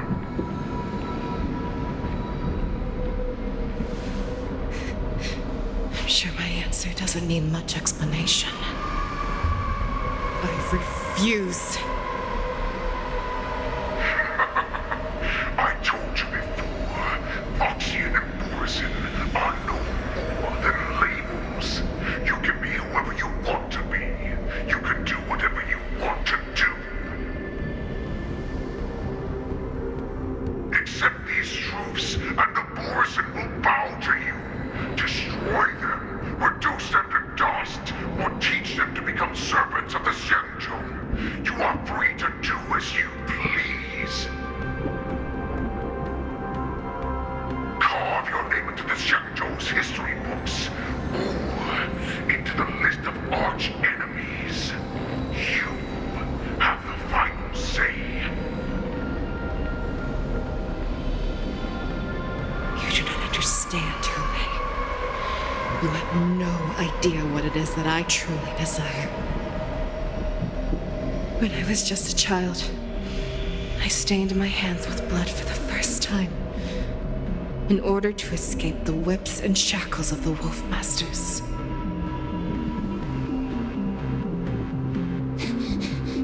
Nurgle, don't stop! Keep running! I can't run anymore. Saran, are they catching up? They're still behind us. Don't stop! Nurgle, look up! Look at that light in the sky! That's a shooting star. It's shining down on us. If we just tell it our wish, we can have our freedom. We will all be able to escape. We'll win our freedom and then share it with our cooler brothers and sisters. So you have to run. Quickly! We can do it! We can escape!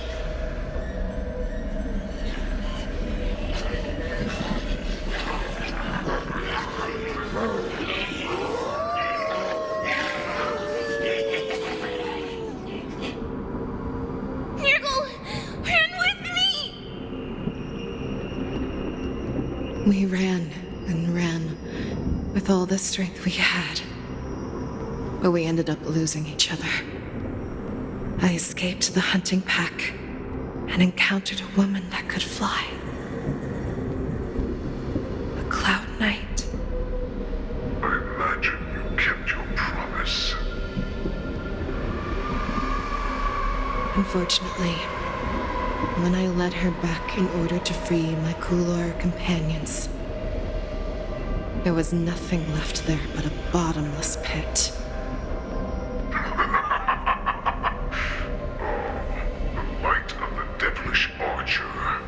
A star of calamity that strikes the ground and leaves only devastation in its wake. In the years that followed, I followed the trail of that light alongside my Cloud Knight allies, and saw it fall countless more times. Gradually, I came to understand. That light was not some shooting star that carried wishes and aspirations. Each Lux arrow meant that countless lives in a helpless world were about to be obliterated. I prayed to the god of the skybow that I would never have to witness one of these shooting stars fall again. But they ignored my prayers. That's right. They never answer us. They just let us loose in this world to massacre each other. That is why the fierce battle between us has raged to this day. If the gods who never bleed nor cry, who watch silently from above, refuse to listen to the prayers of mortals, then we have no choice but to fight for our own desires.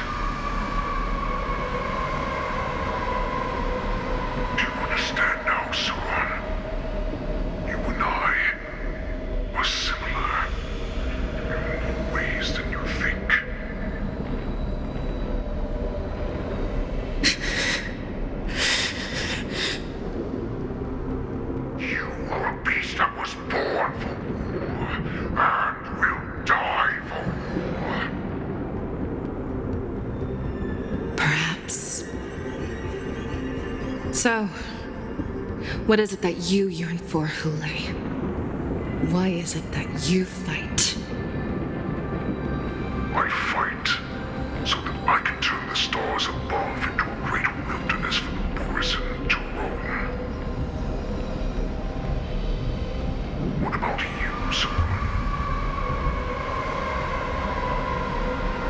I fight so that one day I will never have to witness another shooting star falling to the ground.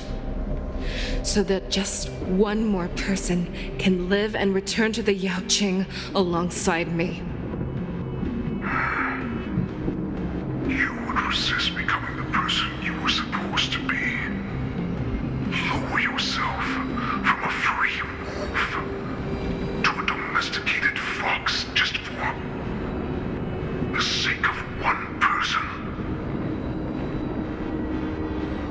Then have it your way. I will use your fear and doubt as my nourishment. I will seize you and devour you. I will replace you and become a Shao.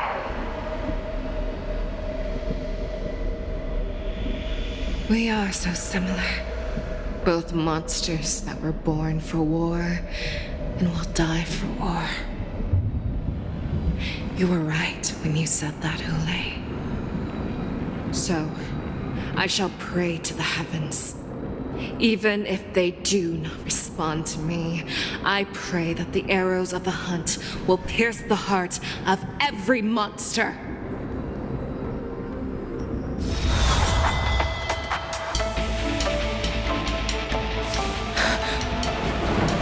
Do you see me, shooting star?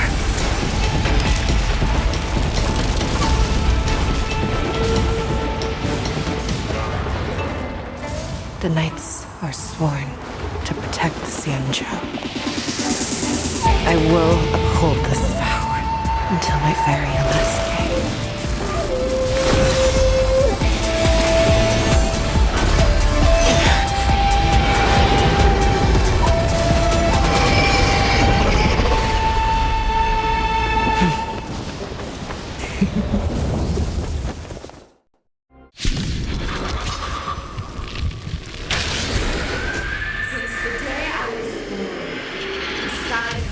Tears of blood, and all living creatures have bowed and lamented. I once knew and hunted the weak. Now, I will use your inner beast as my weapon, and your name as my prey. Fei Xiao!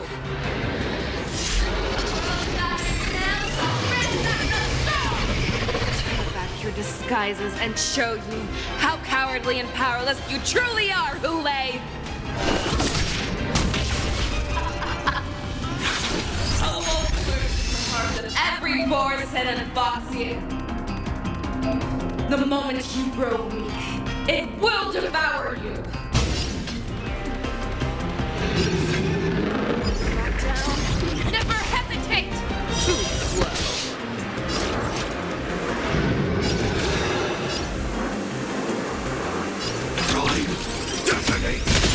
That won't do. Like fireflies to a flame, I will fight for myself until everything burns to ashes! Live to fight! Fight to live! You've arrived, huh? Step up, let's see it. I swear to be the arrowhead. Always soaring, forever triumphant!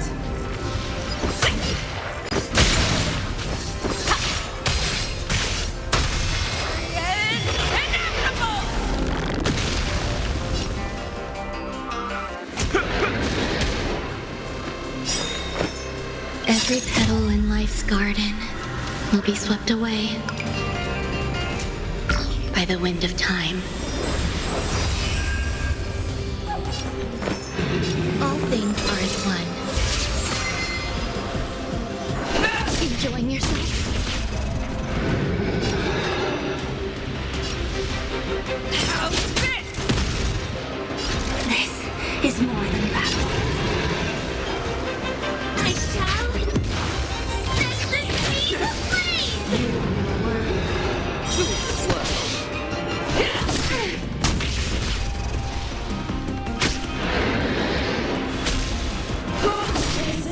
And your life will be stolen.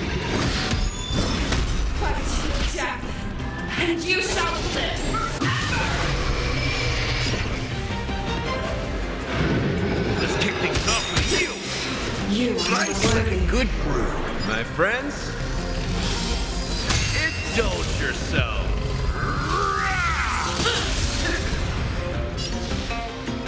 It ain't over yet. A picture of grace and elegance. Pay attention. Let's fight! Fight you!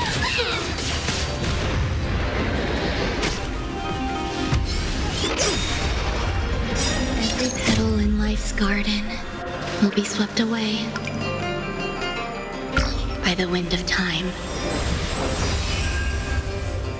If it wants to devour me, it will first have to beg for my mercy! How's this? Firefly, type 4, in position. I shall set the seas ablaze! That won't do. I swear to be the Always soaring, forever triumphant! Yes! Inevitable!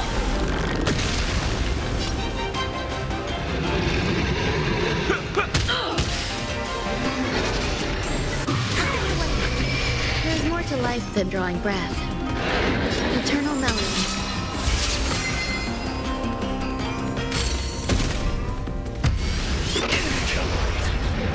Make your move! Who the hell's this?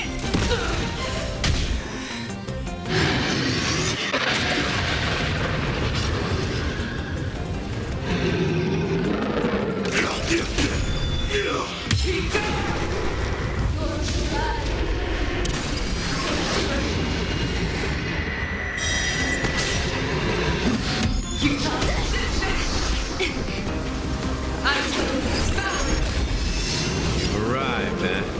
Step up, let's see ya. Time to mix things up. So this is the warmth of life. You'll do.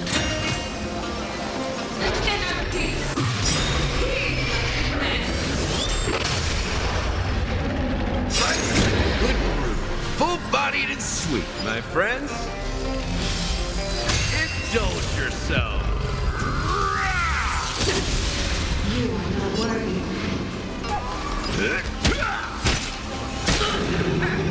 Have your fangs and claws dulled? Every petal in life's garden will be swept away by the wind of time.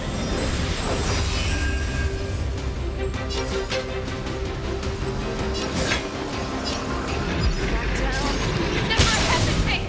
That won't do.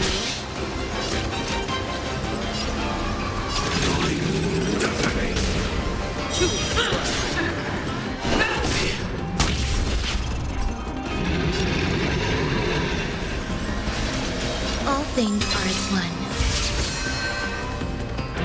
So, you in the mood for another? I swear to be the arrowhead. Always soaring, forever triumphant!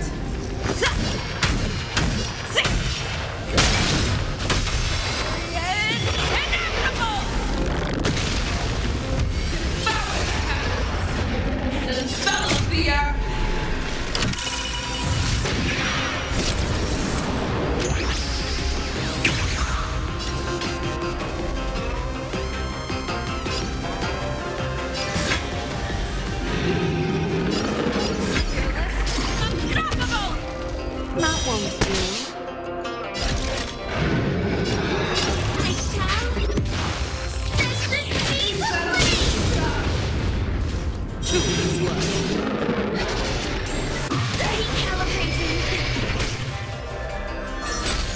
You hold some academic value.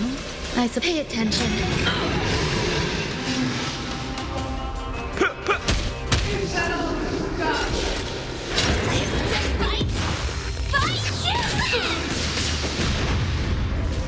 Make your move!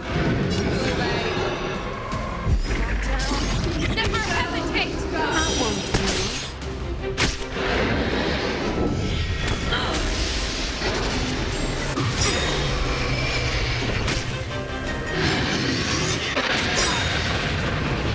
Every petal in life's garden will be swept away by the wind of time.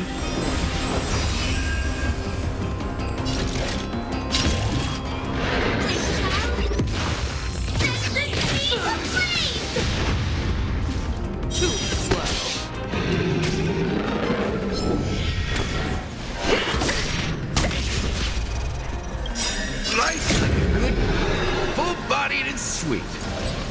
My friends, indulge yourself.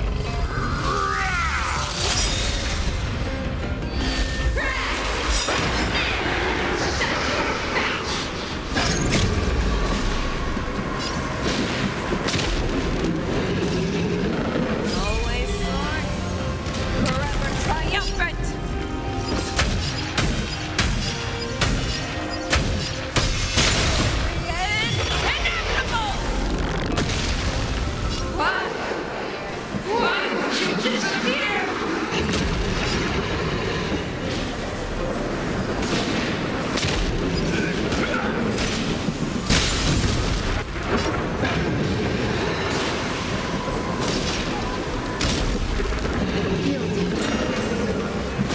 Have your fangs and claws.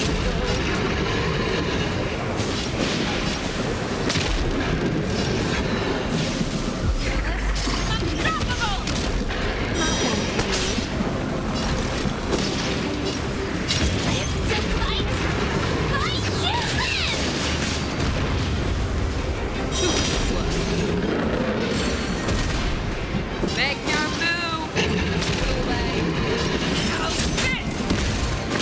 Alright, man. Step. There's more to life than drawing breath. Eternal melody. Sam in position. Time detonate.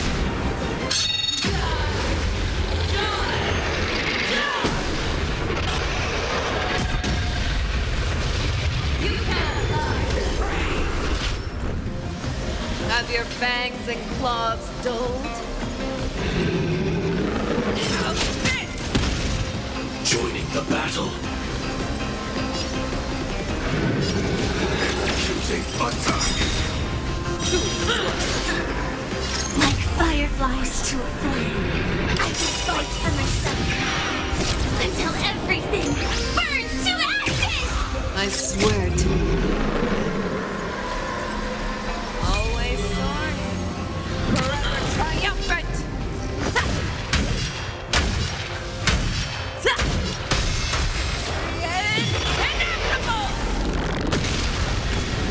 Firefly, type 4. So, in the mood for... A picture of grace and elegance. Every petal in life's garden will be swept away by the wind of time.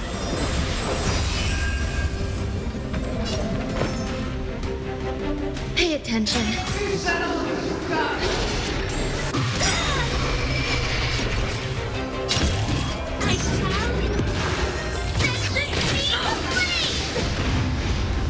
Our little hunting game ends here. I swear to mighty light of the heavens, wolf in my heart, come to me. We shall conquer as one.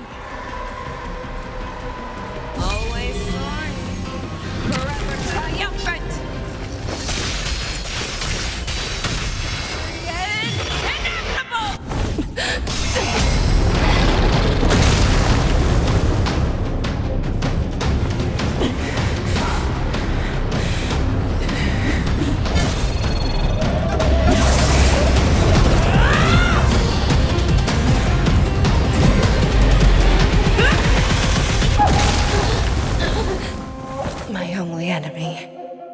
always been myself.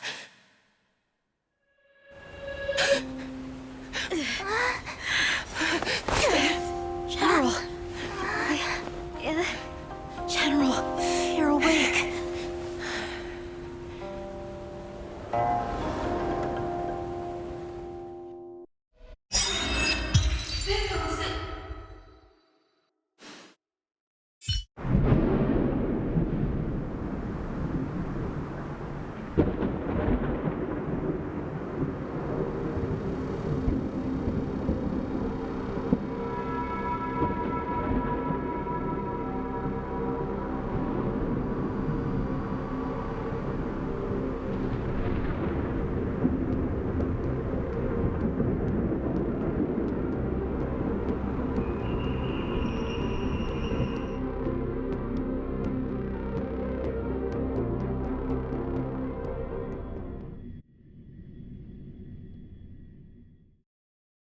Like to hear their explanations.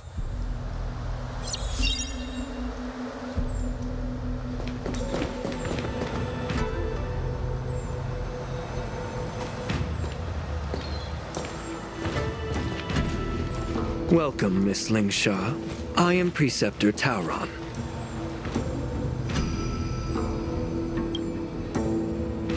Greetings, my honored Preceptor. It's been a while since we last touched base. I've brought a friend with me today. I believe you're already familiar with each other. Tauron. Elder Tauron? I remember when I was exiled, you were on the verge of passing on. What's with this new look? All of this is thanks to your past life. Had you not been so rash, I wouldn't have had to walk such a dangerous road to free our clan, becoming this specter of my former self.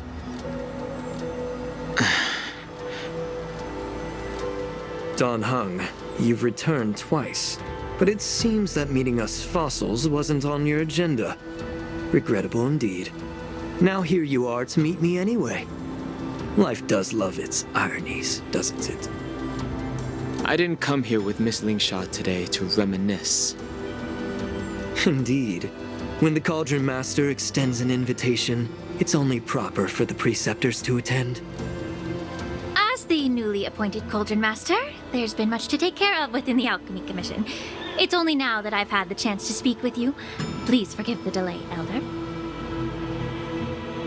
I sent over some evidence regarding the prison break in the Shackling Prison.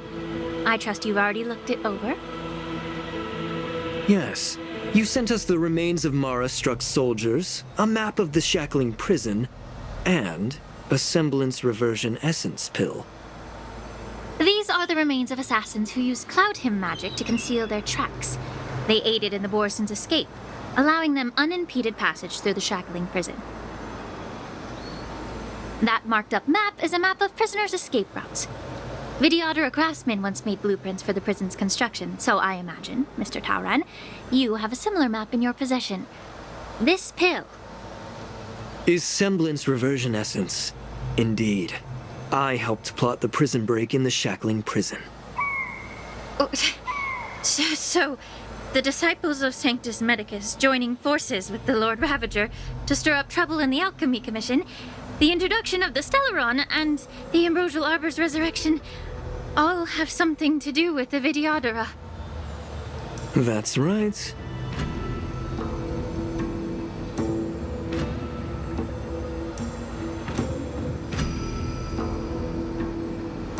You were sent here by the General to hear my confession, weren't you?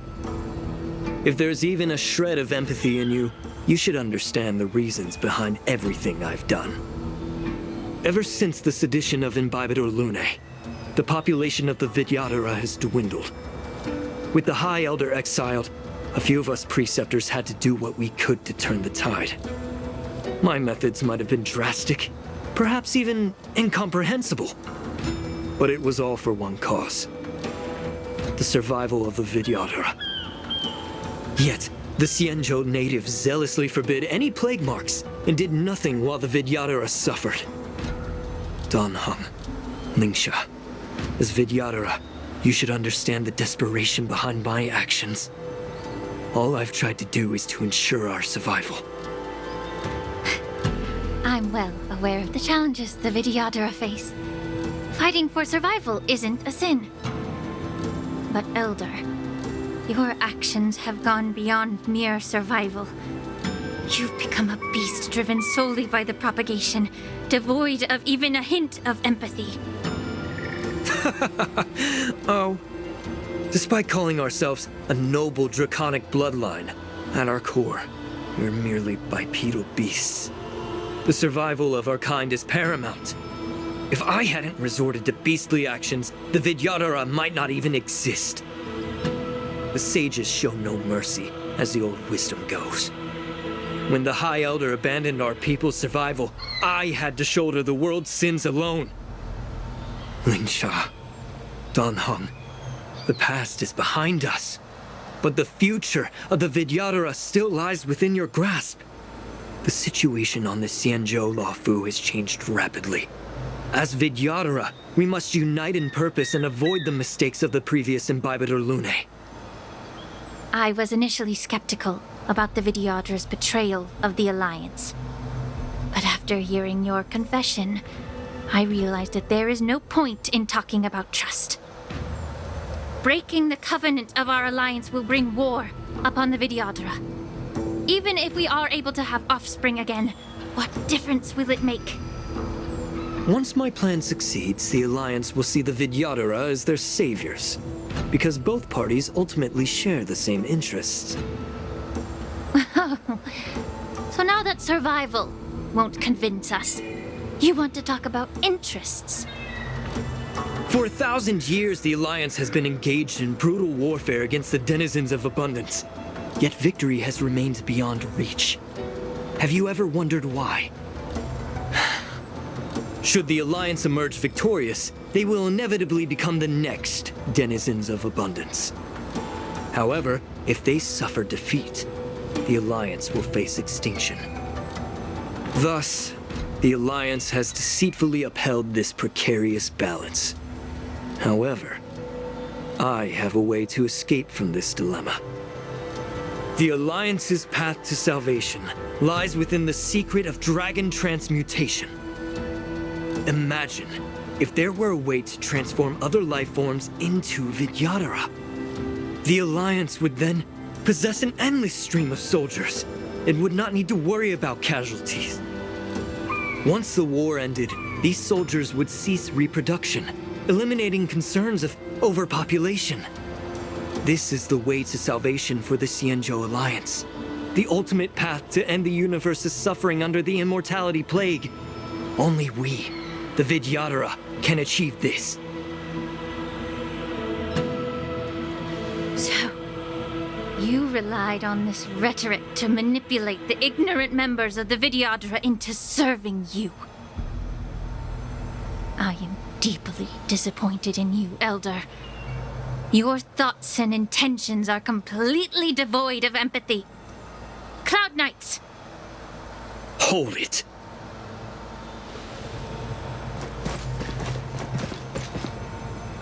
Miss Bailu! Mr. Danheng and Sister Lingsha! Everyone's here? You think I don't know why you're really here? Jing Yuan sent you here to test me, didn't he? According to the oath between the Alliance and the Vidyadhara, it's forbidden to spill Vidyadhara blood on their own territory. Are you all ready to violate this oath in the presence of the Luofu's High Elder? Dragon Lady, there's no need to panic. Elder, the Vidyadhara's sacred grounds and the High Elder are not to be used as pawns in exchange for your life. You talk a big game. As if you have the nation and the people's best interests at heart. But when it really matters, you use a small girl as your shield. It's ridiculously pitiful. I've said it before. Survival is never a sin. We're all Vidyadhara, so you should understand my intentions. And as a Vidyadhara, I will leave for you a dignified solution. Leave the Scale Gorge waterscape immediately, and appeal to the top echelons of the Alliance. Let the 6 charioteers hold a trial, and sentence me to exuviation and rebirth.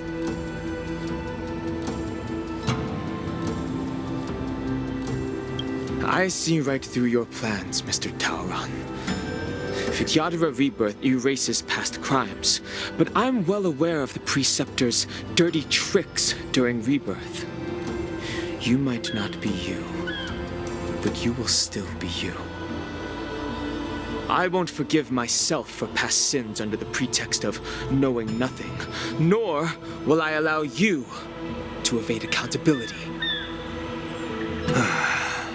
Dan Han, I've always disliked your inability to see the bigger picture. Rebirth hasn't changed you one bit. Miss Bailu, as High Elder of the Lawfu Vidyadhara, please share your thoughts at this moment. I don't want to stay here. I'm tired of being pushed around. I'm not some puppet to be controlled. Please, take me away with you. I understand. As the oath dictates, members of the Alliance are forbidden from harming Vidyadhara here. But I've long since severed ties with the Alliance.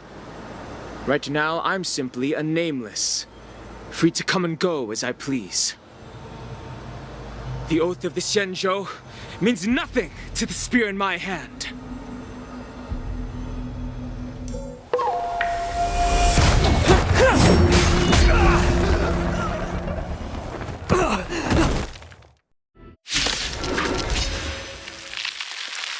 Get them! Do whatever it takes! Make sure they don't leave here alive.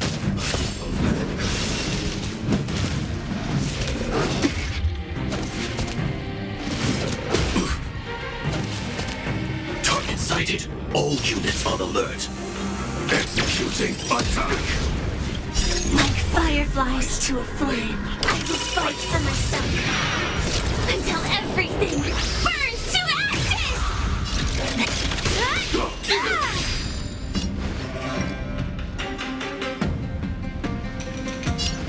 Time to cleanse the filth. In the mood for another beating? Some value, I suppose. Existence is unity.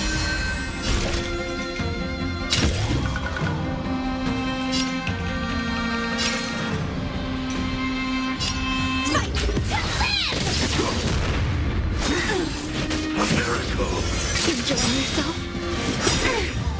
Every petal in life's garden, all will be swept away by the wind.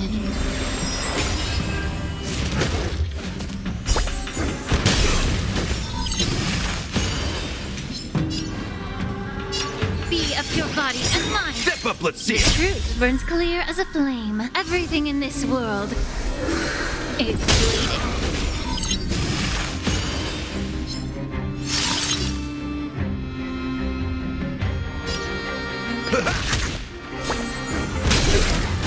Grace and elegance.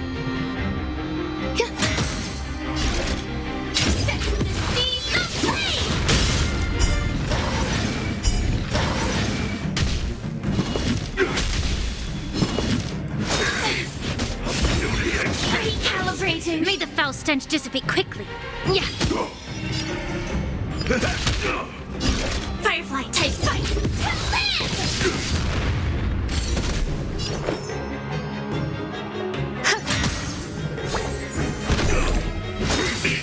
Sacred of the saints.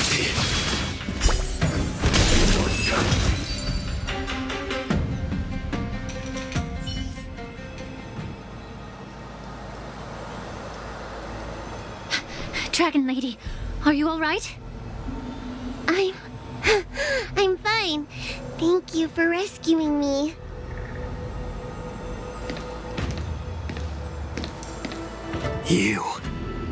You actually came here in person? Otherwise, I wouldn't be able to hear your lofty opinions. The public trial you seek with the 6 charioteers is inevitable. In addition, I'll write to the sage queller of the Feng Hu. With her hatred for evil, I'm sure she will make a just decision. If it's her, she will earn the respect and assent of all the Vidyadhara on the Lafu. In terms of martial prowess, you indeed have the upper hand. But if you're under the impression that this advantage can be used to settle the score with us preceptors, that's quite an overestimation. Given the Vidyadhara's foundation within the Alliance, do you really think you can do anything to us? As I mentioned, I'll take all the blame and become the scapegoat. With the secrets I possess, the interrogation alone will take an eternity. And in the end, through various exchanges of interest, I am certain to survive. You understand this better than anyone, as it's the very art of trade-offs you love to wield. Lastly, a word of caution to you. I heard that Hule has escaped from prison and is headed directly for the Sky Splitter. The bloodshed at the war dance is bound to be gruesome. Perhaps, even before my trial, your impeachment will have you in dire straits first.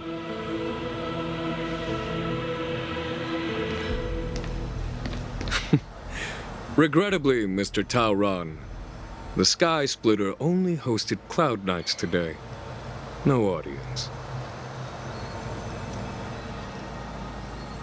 And just moments ago, Hule was executed by the Cloud Knights.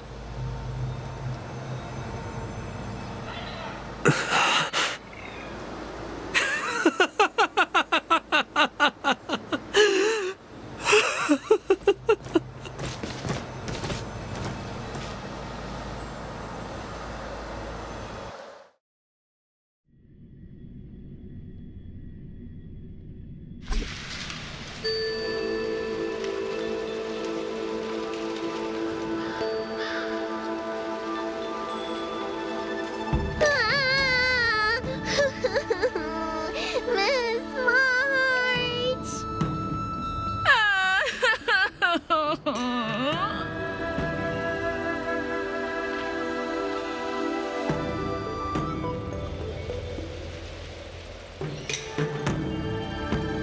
Miss March! My dear Miss March!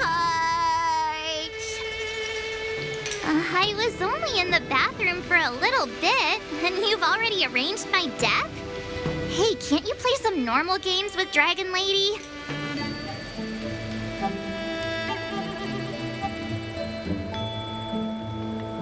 Are you amused? All right, enough playing. It's time to visit my masters. The infirmary is right over there. You can go by yourselves. Oh, come back and visit me when you have time. Next time, let's not play overly realistic make-believe with this doofus, okay? Well, there's not much I could do. General Fei Shao didn't really give me any chance to shine during this wolf hunt operation. If I had been in the ring, I could have knocked down 10 Hules with just one strike. You sound exactly like Master Yenqing. But for now, both he and Yun Li have been forced to go to the Alchemy Commission for some well-needed rest. I'm the least accomplished in swordplay, but I came out unscathed. I really ought to thank my masters for taking all the blows on my behalf.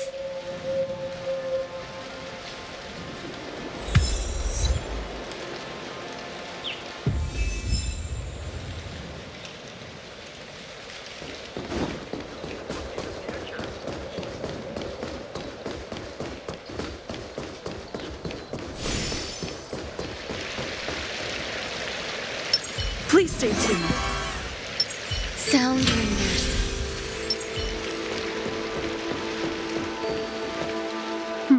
Look who's here. the beloved Trailblazer and the charming March 7th. You came to the Alchemy Commission today. Oh, I get it. You are here with March to visit her masters, aren't you? Exactly. How are my masters doing at the moment?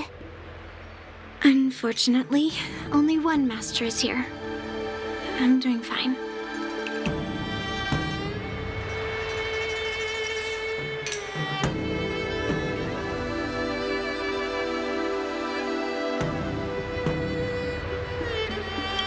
Hey, watch your words!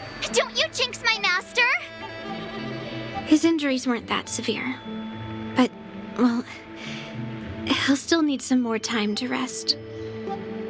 Considering the intense battle with Hule, and then with General Fei Xiao, the rigorous sparring session with her. His small body couldn't take it anymore. Master Yun Li, didn't you also engage in combat?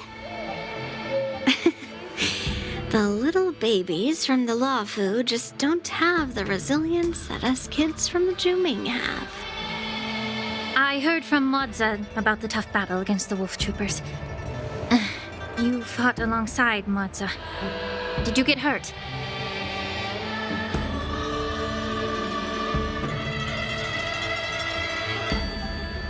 I heard a few versions of the story from the Cloud Knights who were there.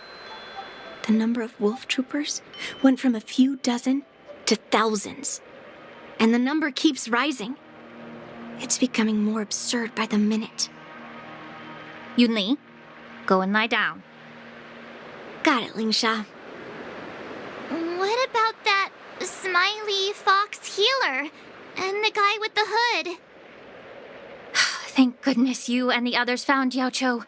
He lost a lot of blood and needs to rest properly. He and Maoza are seriously wounded. I've had to forcibly confine them to the Alchemy Commission.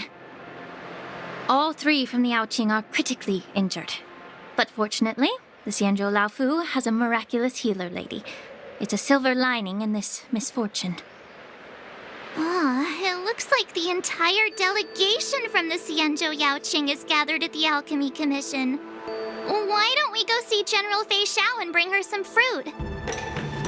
I would normally say no, because they need to rest. But, alas, what can you do when the two of them have a leader who is just as restless? General Fei Xiao just slipped out of the recovery room.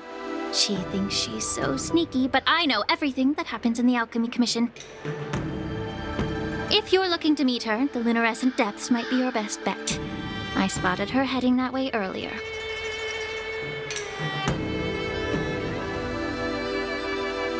The sound of those footsteps. They must belong to General Fei Xiao. Out and about, despite the doctor's orders. What a coincidence. Someone else who refuses to listen to the doctor's orders. Well, being a doctor myself, I don't think my knowledge of my own body is inferior to the Dragon Lady's. The healer does not heal himself.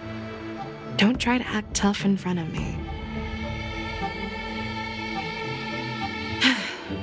I'm sorry, Jiao Chou. I didn't expect you to use poison that way. What a miscalculation. If only I'd found you sooner. If only I hadn't sent you to the shackling prison. The way you're speaking, is this really the Fei Xiao I know? Or could it be a Borisin assassin, imitating your voice to take my life?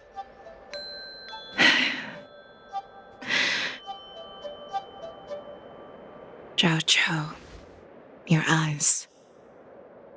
You can't see anymore, can you? I can still clearly hear the sound of the waves. That's enough for me. Don't blame yourself. You know what I'm more concerned about? Has your body had any changes since you swallowed the Crimson Moon? I'm not sure. There don't appear to be any changes. However, the many doubts that once plagued me have dissipated. I never thought I'd live to hear you discuss your health again. But thanks to Morza and that child, the price I've paid seems trivial compared to what we've achieved. I hold no grievances, Fei Shao. I am content.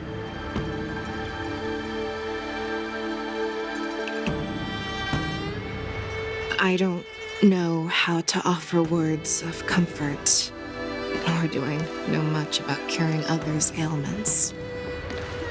I am just a warrior, so my pledge to you is simple. An eye for an eye. So you were here too. In this vast universe, there's bound to be someone who can heal your eyes. I'll find them. But until then... The threat behind all this chaos needs to be dealt with.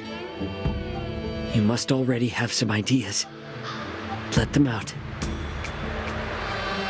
The resurgence of the Sanctus Medicus and the gathering of the Borsen are merely distractions orchestrated by an unseen force meant to divide the Alliance's attention. Unfortunately, they picked the wrong fight this time. Once we return to the Yaoqing, I'll personally lead the Verdant Knights into battle. I vow to take down a Lord Ravager and teach the Ruined Legion the true meaning of the hunt.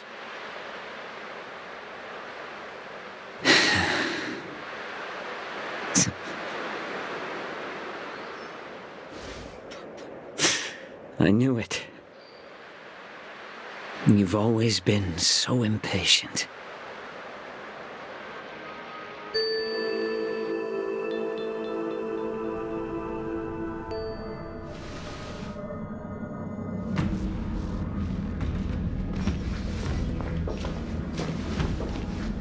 I apologize for my tardiness once again.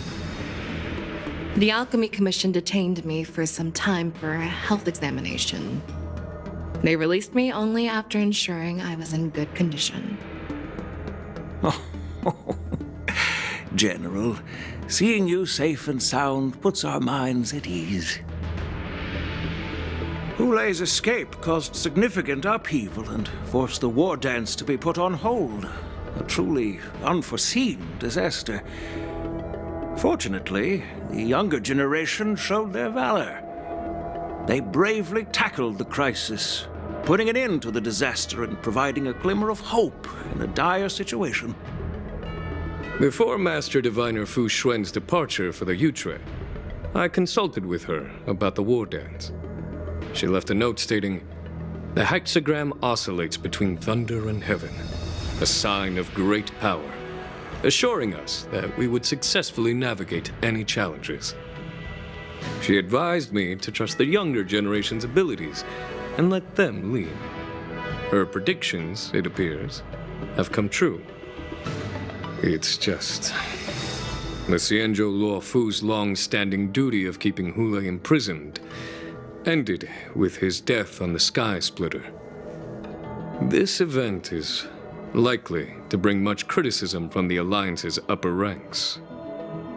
However, Hulei's demise might actually be a blessing in disguise.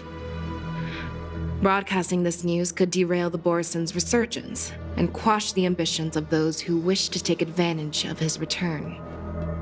Hand over Hulei's remains to the Xianzhou Yaoqing, and I'll handle the explanations to the Alliance. But what about the war dance? While the Wolf Hunt mission was a success, the events on the Sky Splitter remain a secret. However, the news of the Borsen's attacks on the streets will spread like wildfire.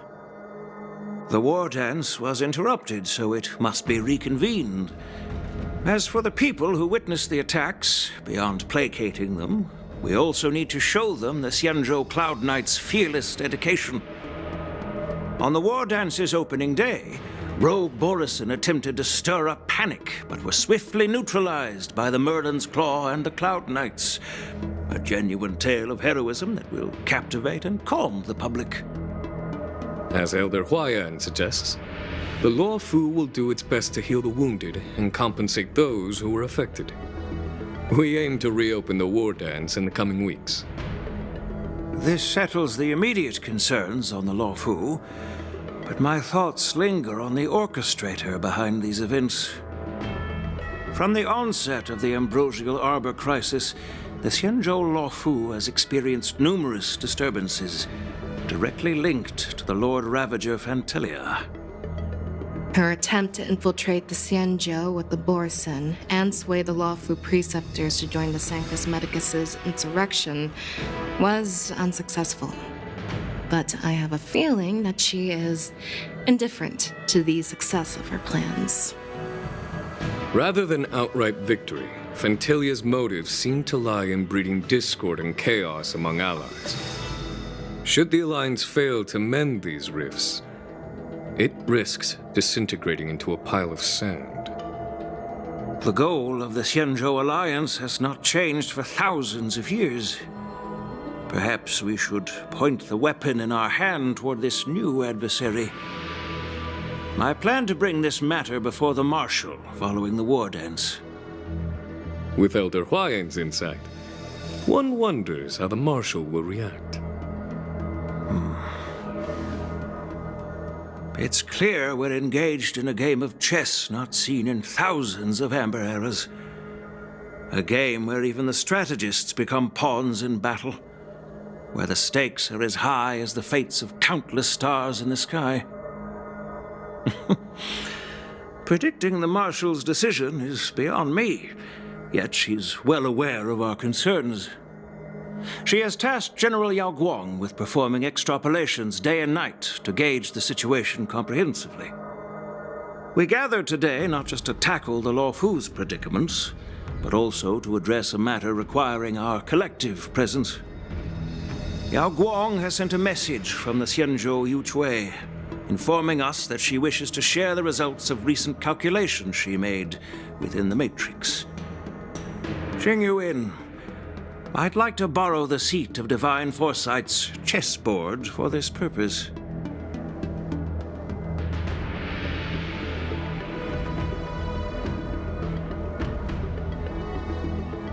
Hello, everyone. It's been a long time. Over 3 decades have passed since we last convened, and I've dearly missed each of you generals during this time. Was the Seer strategist thinking of us or thinking of the fates we're destined for? The Merlin's Claw, as blunt as always, though not everyone's cup of tea, huh? You once told Jing Yuan, "You're lucky that I'm the one who came this time. If it were the Seer strategist, this conversation might not be so friendly." I'm intrigued. Did the conversation really come to pass?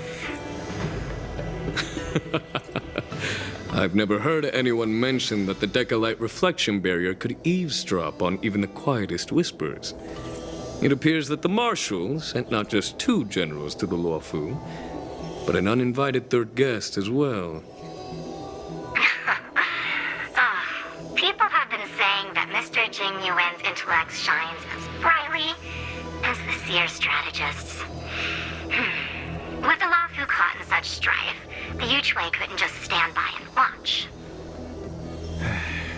Seer strategist, our time with the Yellow Bell is limited.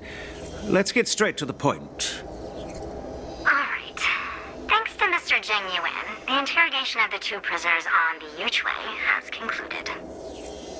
Mr. Jing Yuan's speculations were correct. Of the crimes they confessed to, planting a Stellaron on the Law Fu was a complete fabrication meant to mislead. Their real aim was to secure a meeting with the Marshal to present their Godslayer protocol, a strategy they firmly believe in.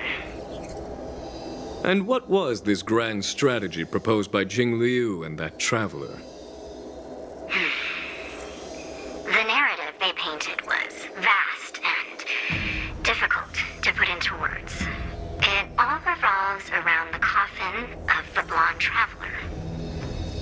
be precise, it's the remnants of the propagation. The remains of the swarm author? More accurately, it's a fragment of the divine body. In the future they depicted, this fragment serves as the final nail, sealing the fate of the plague's author and securing its doom.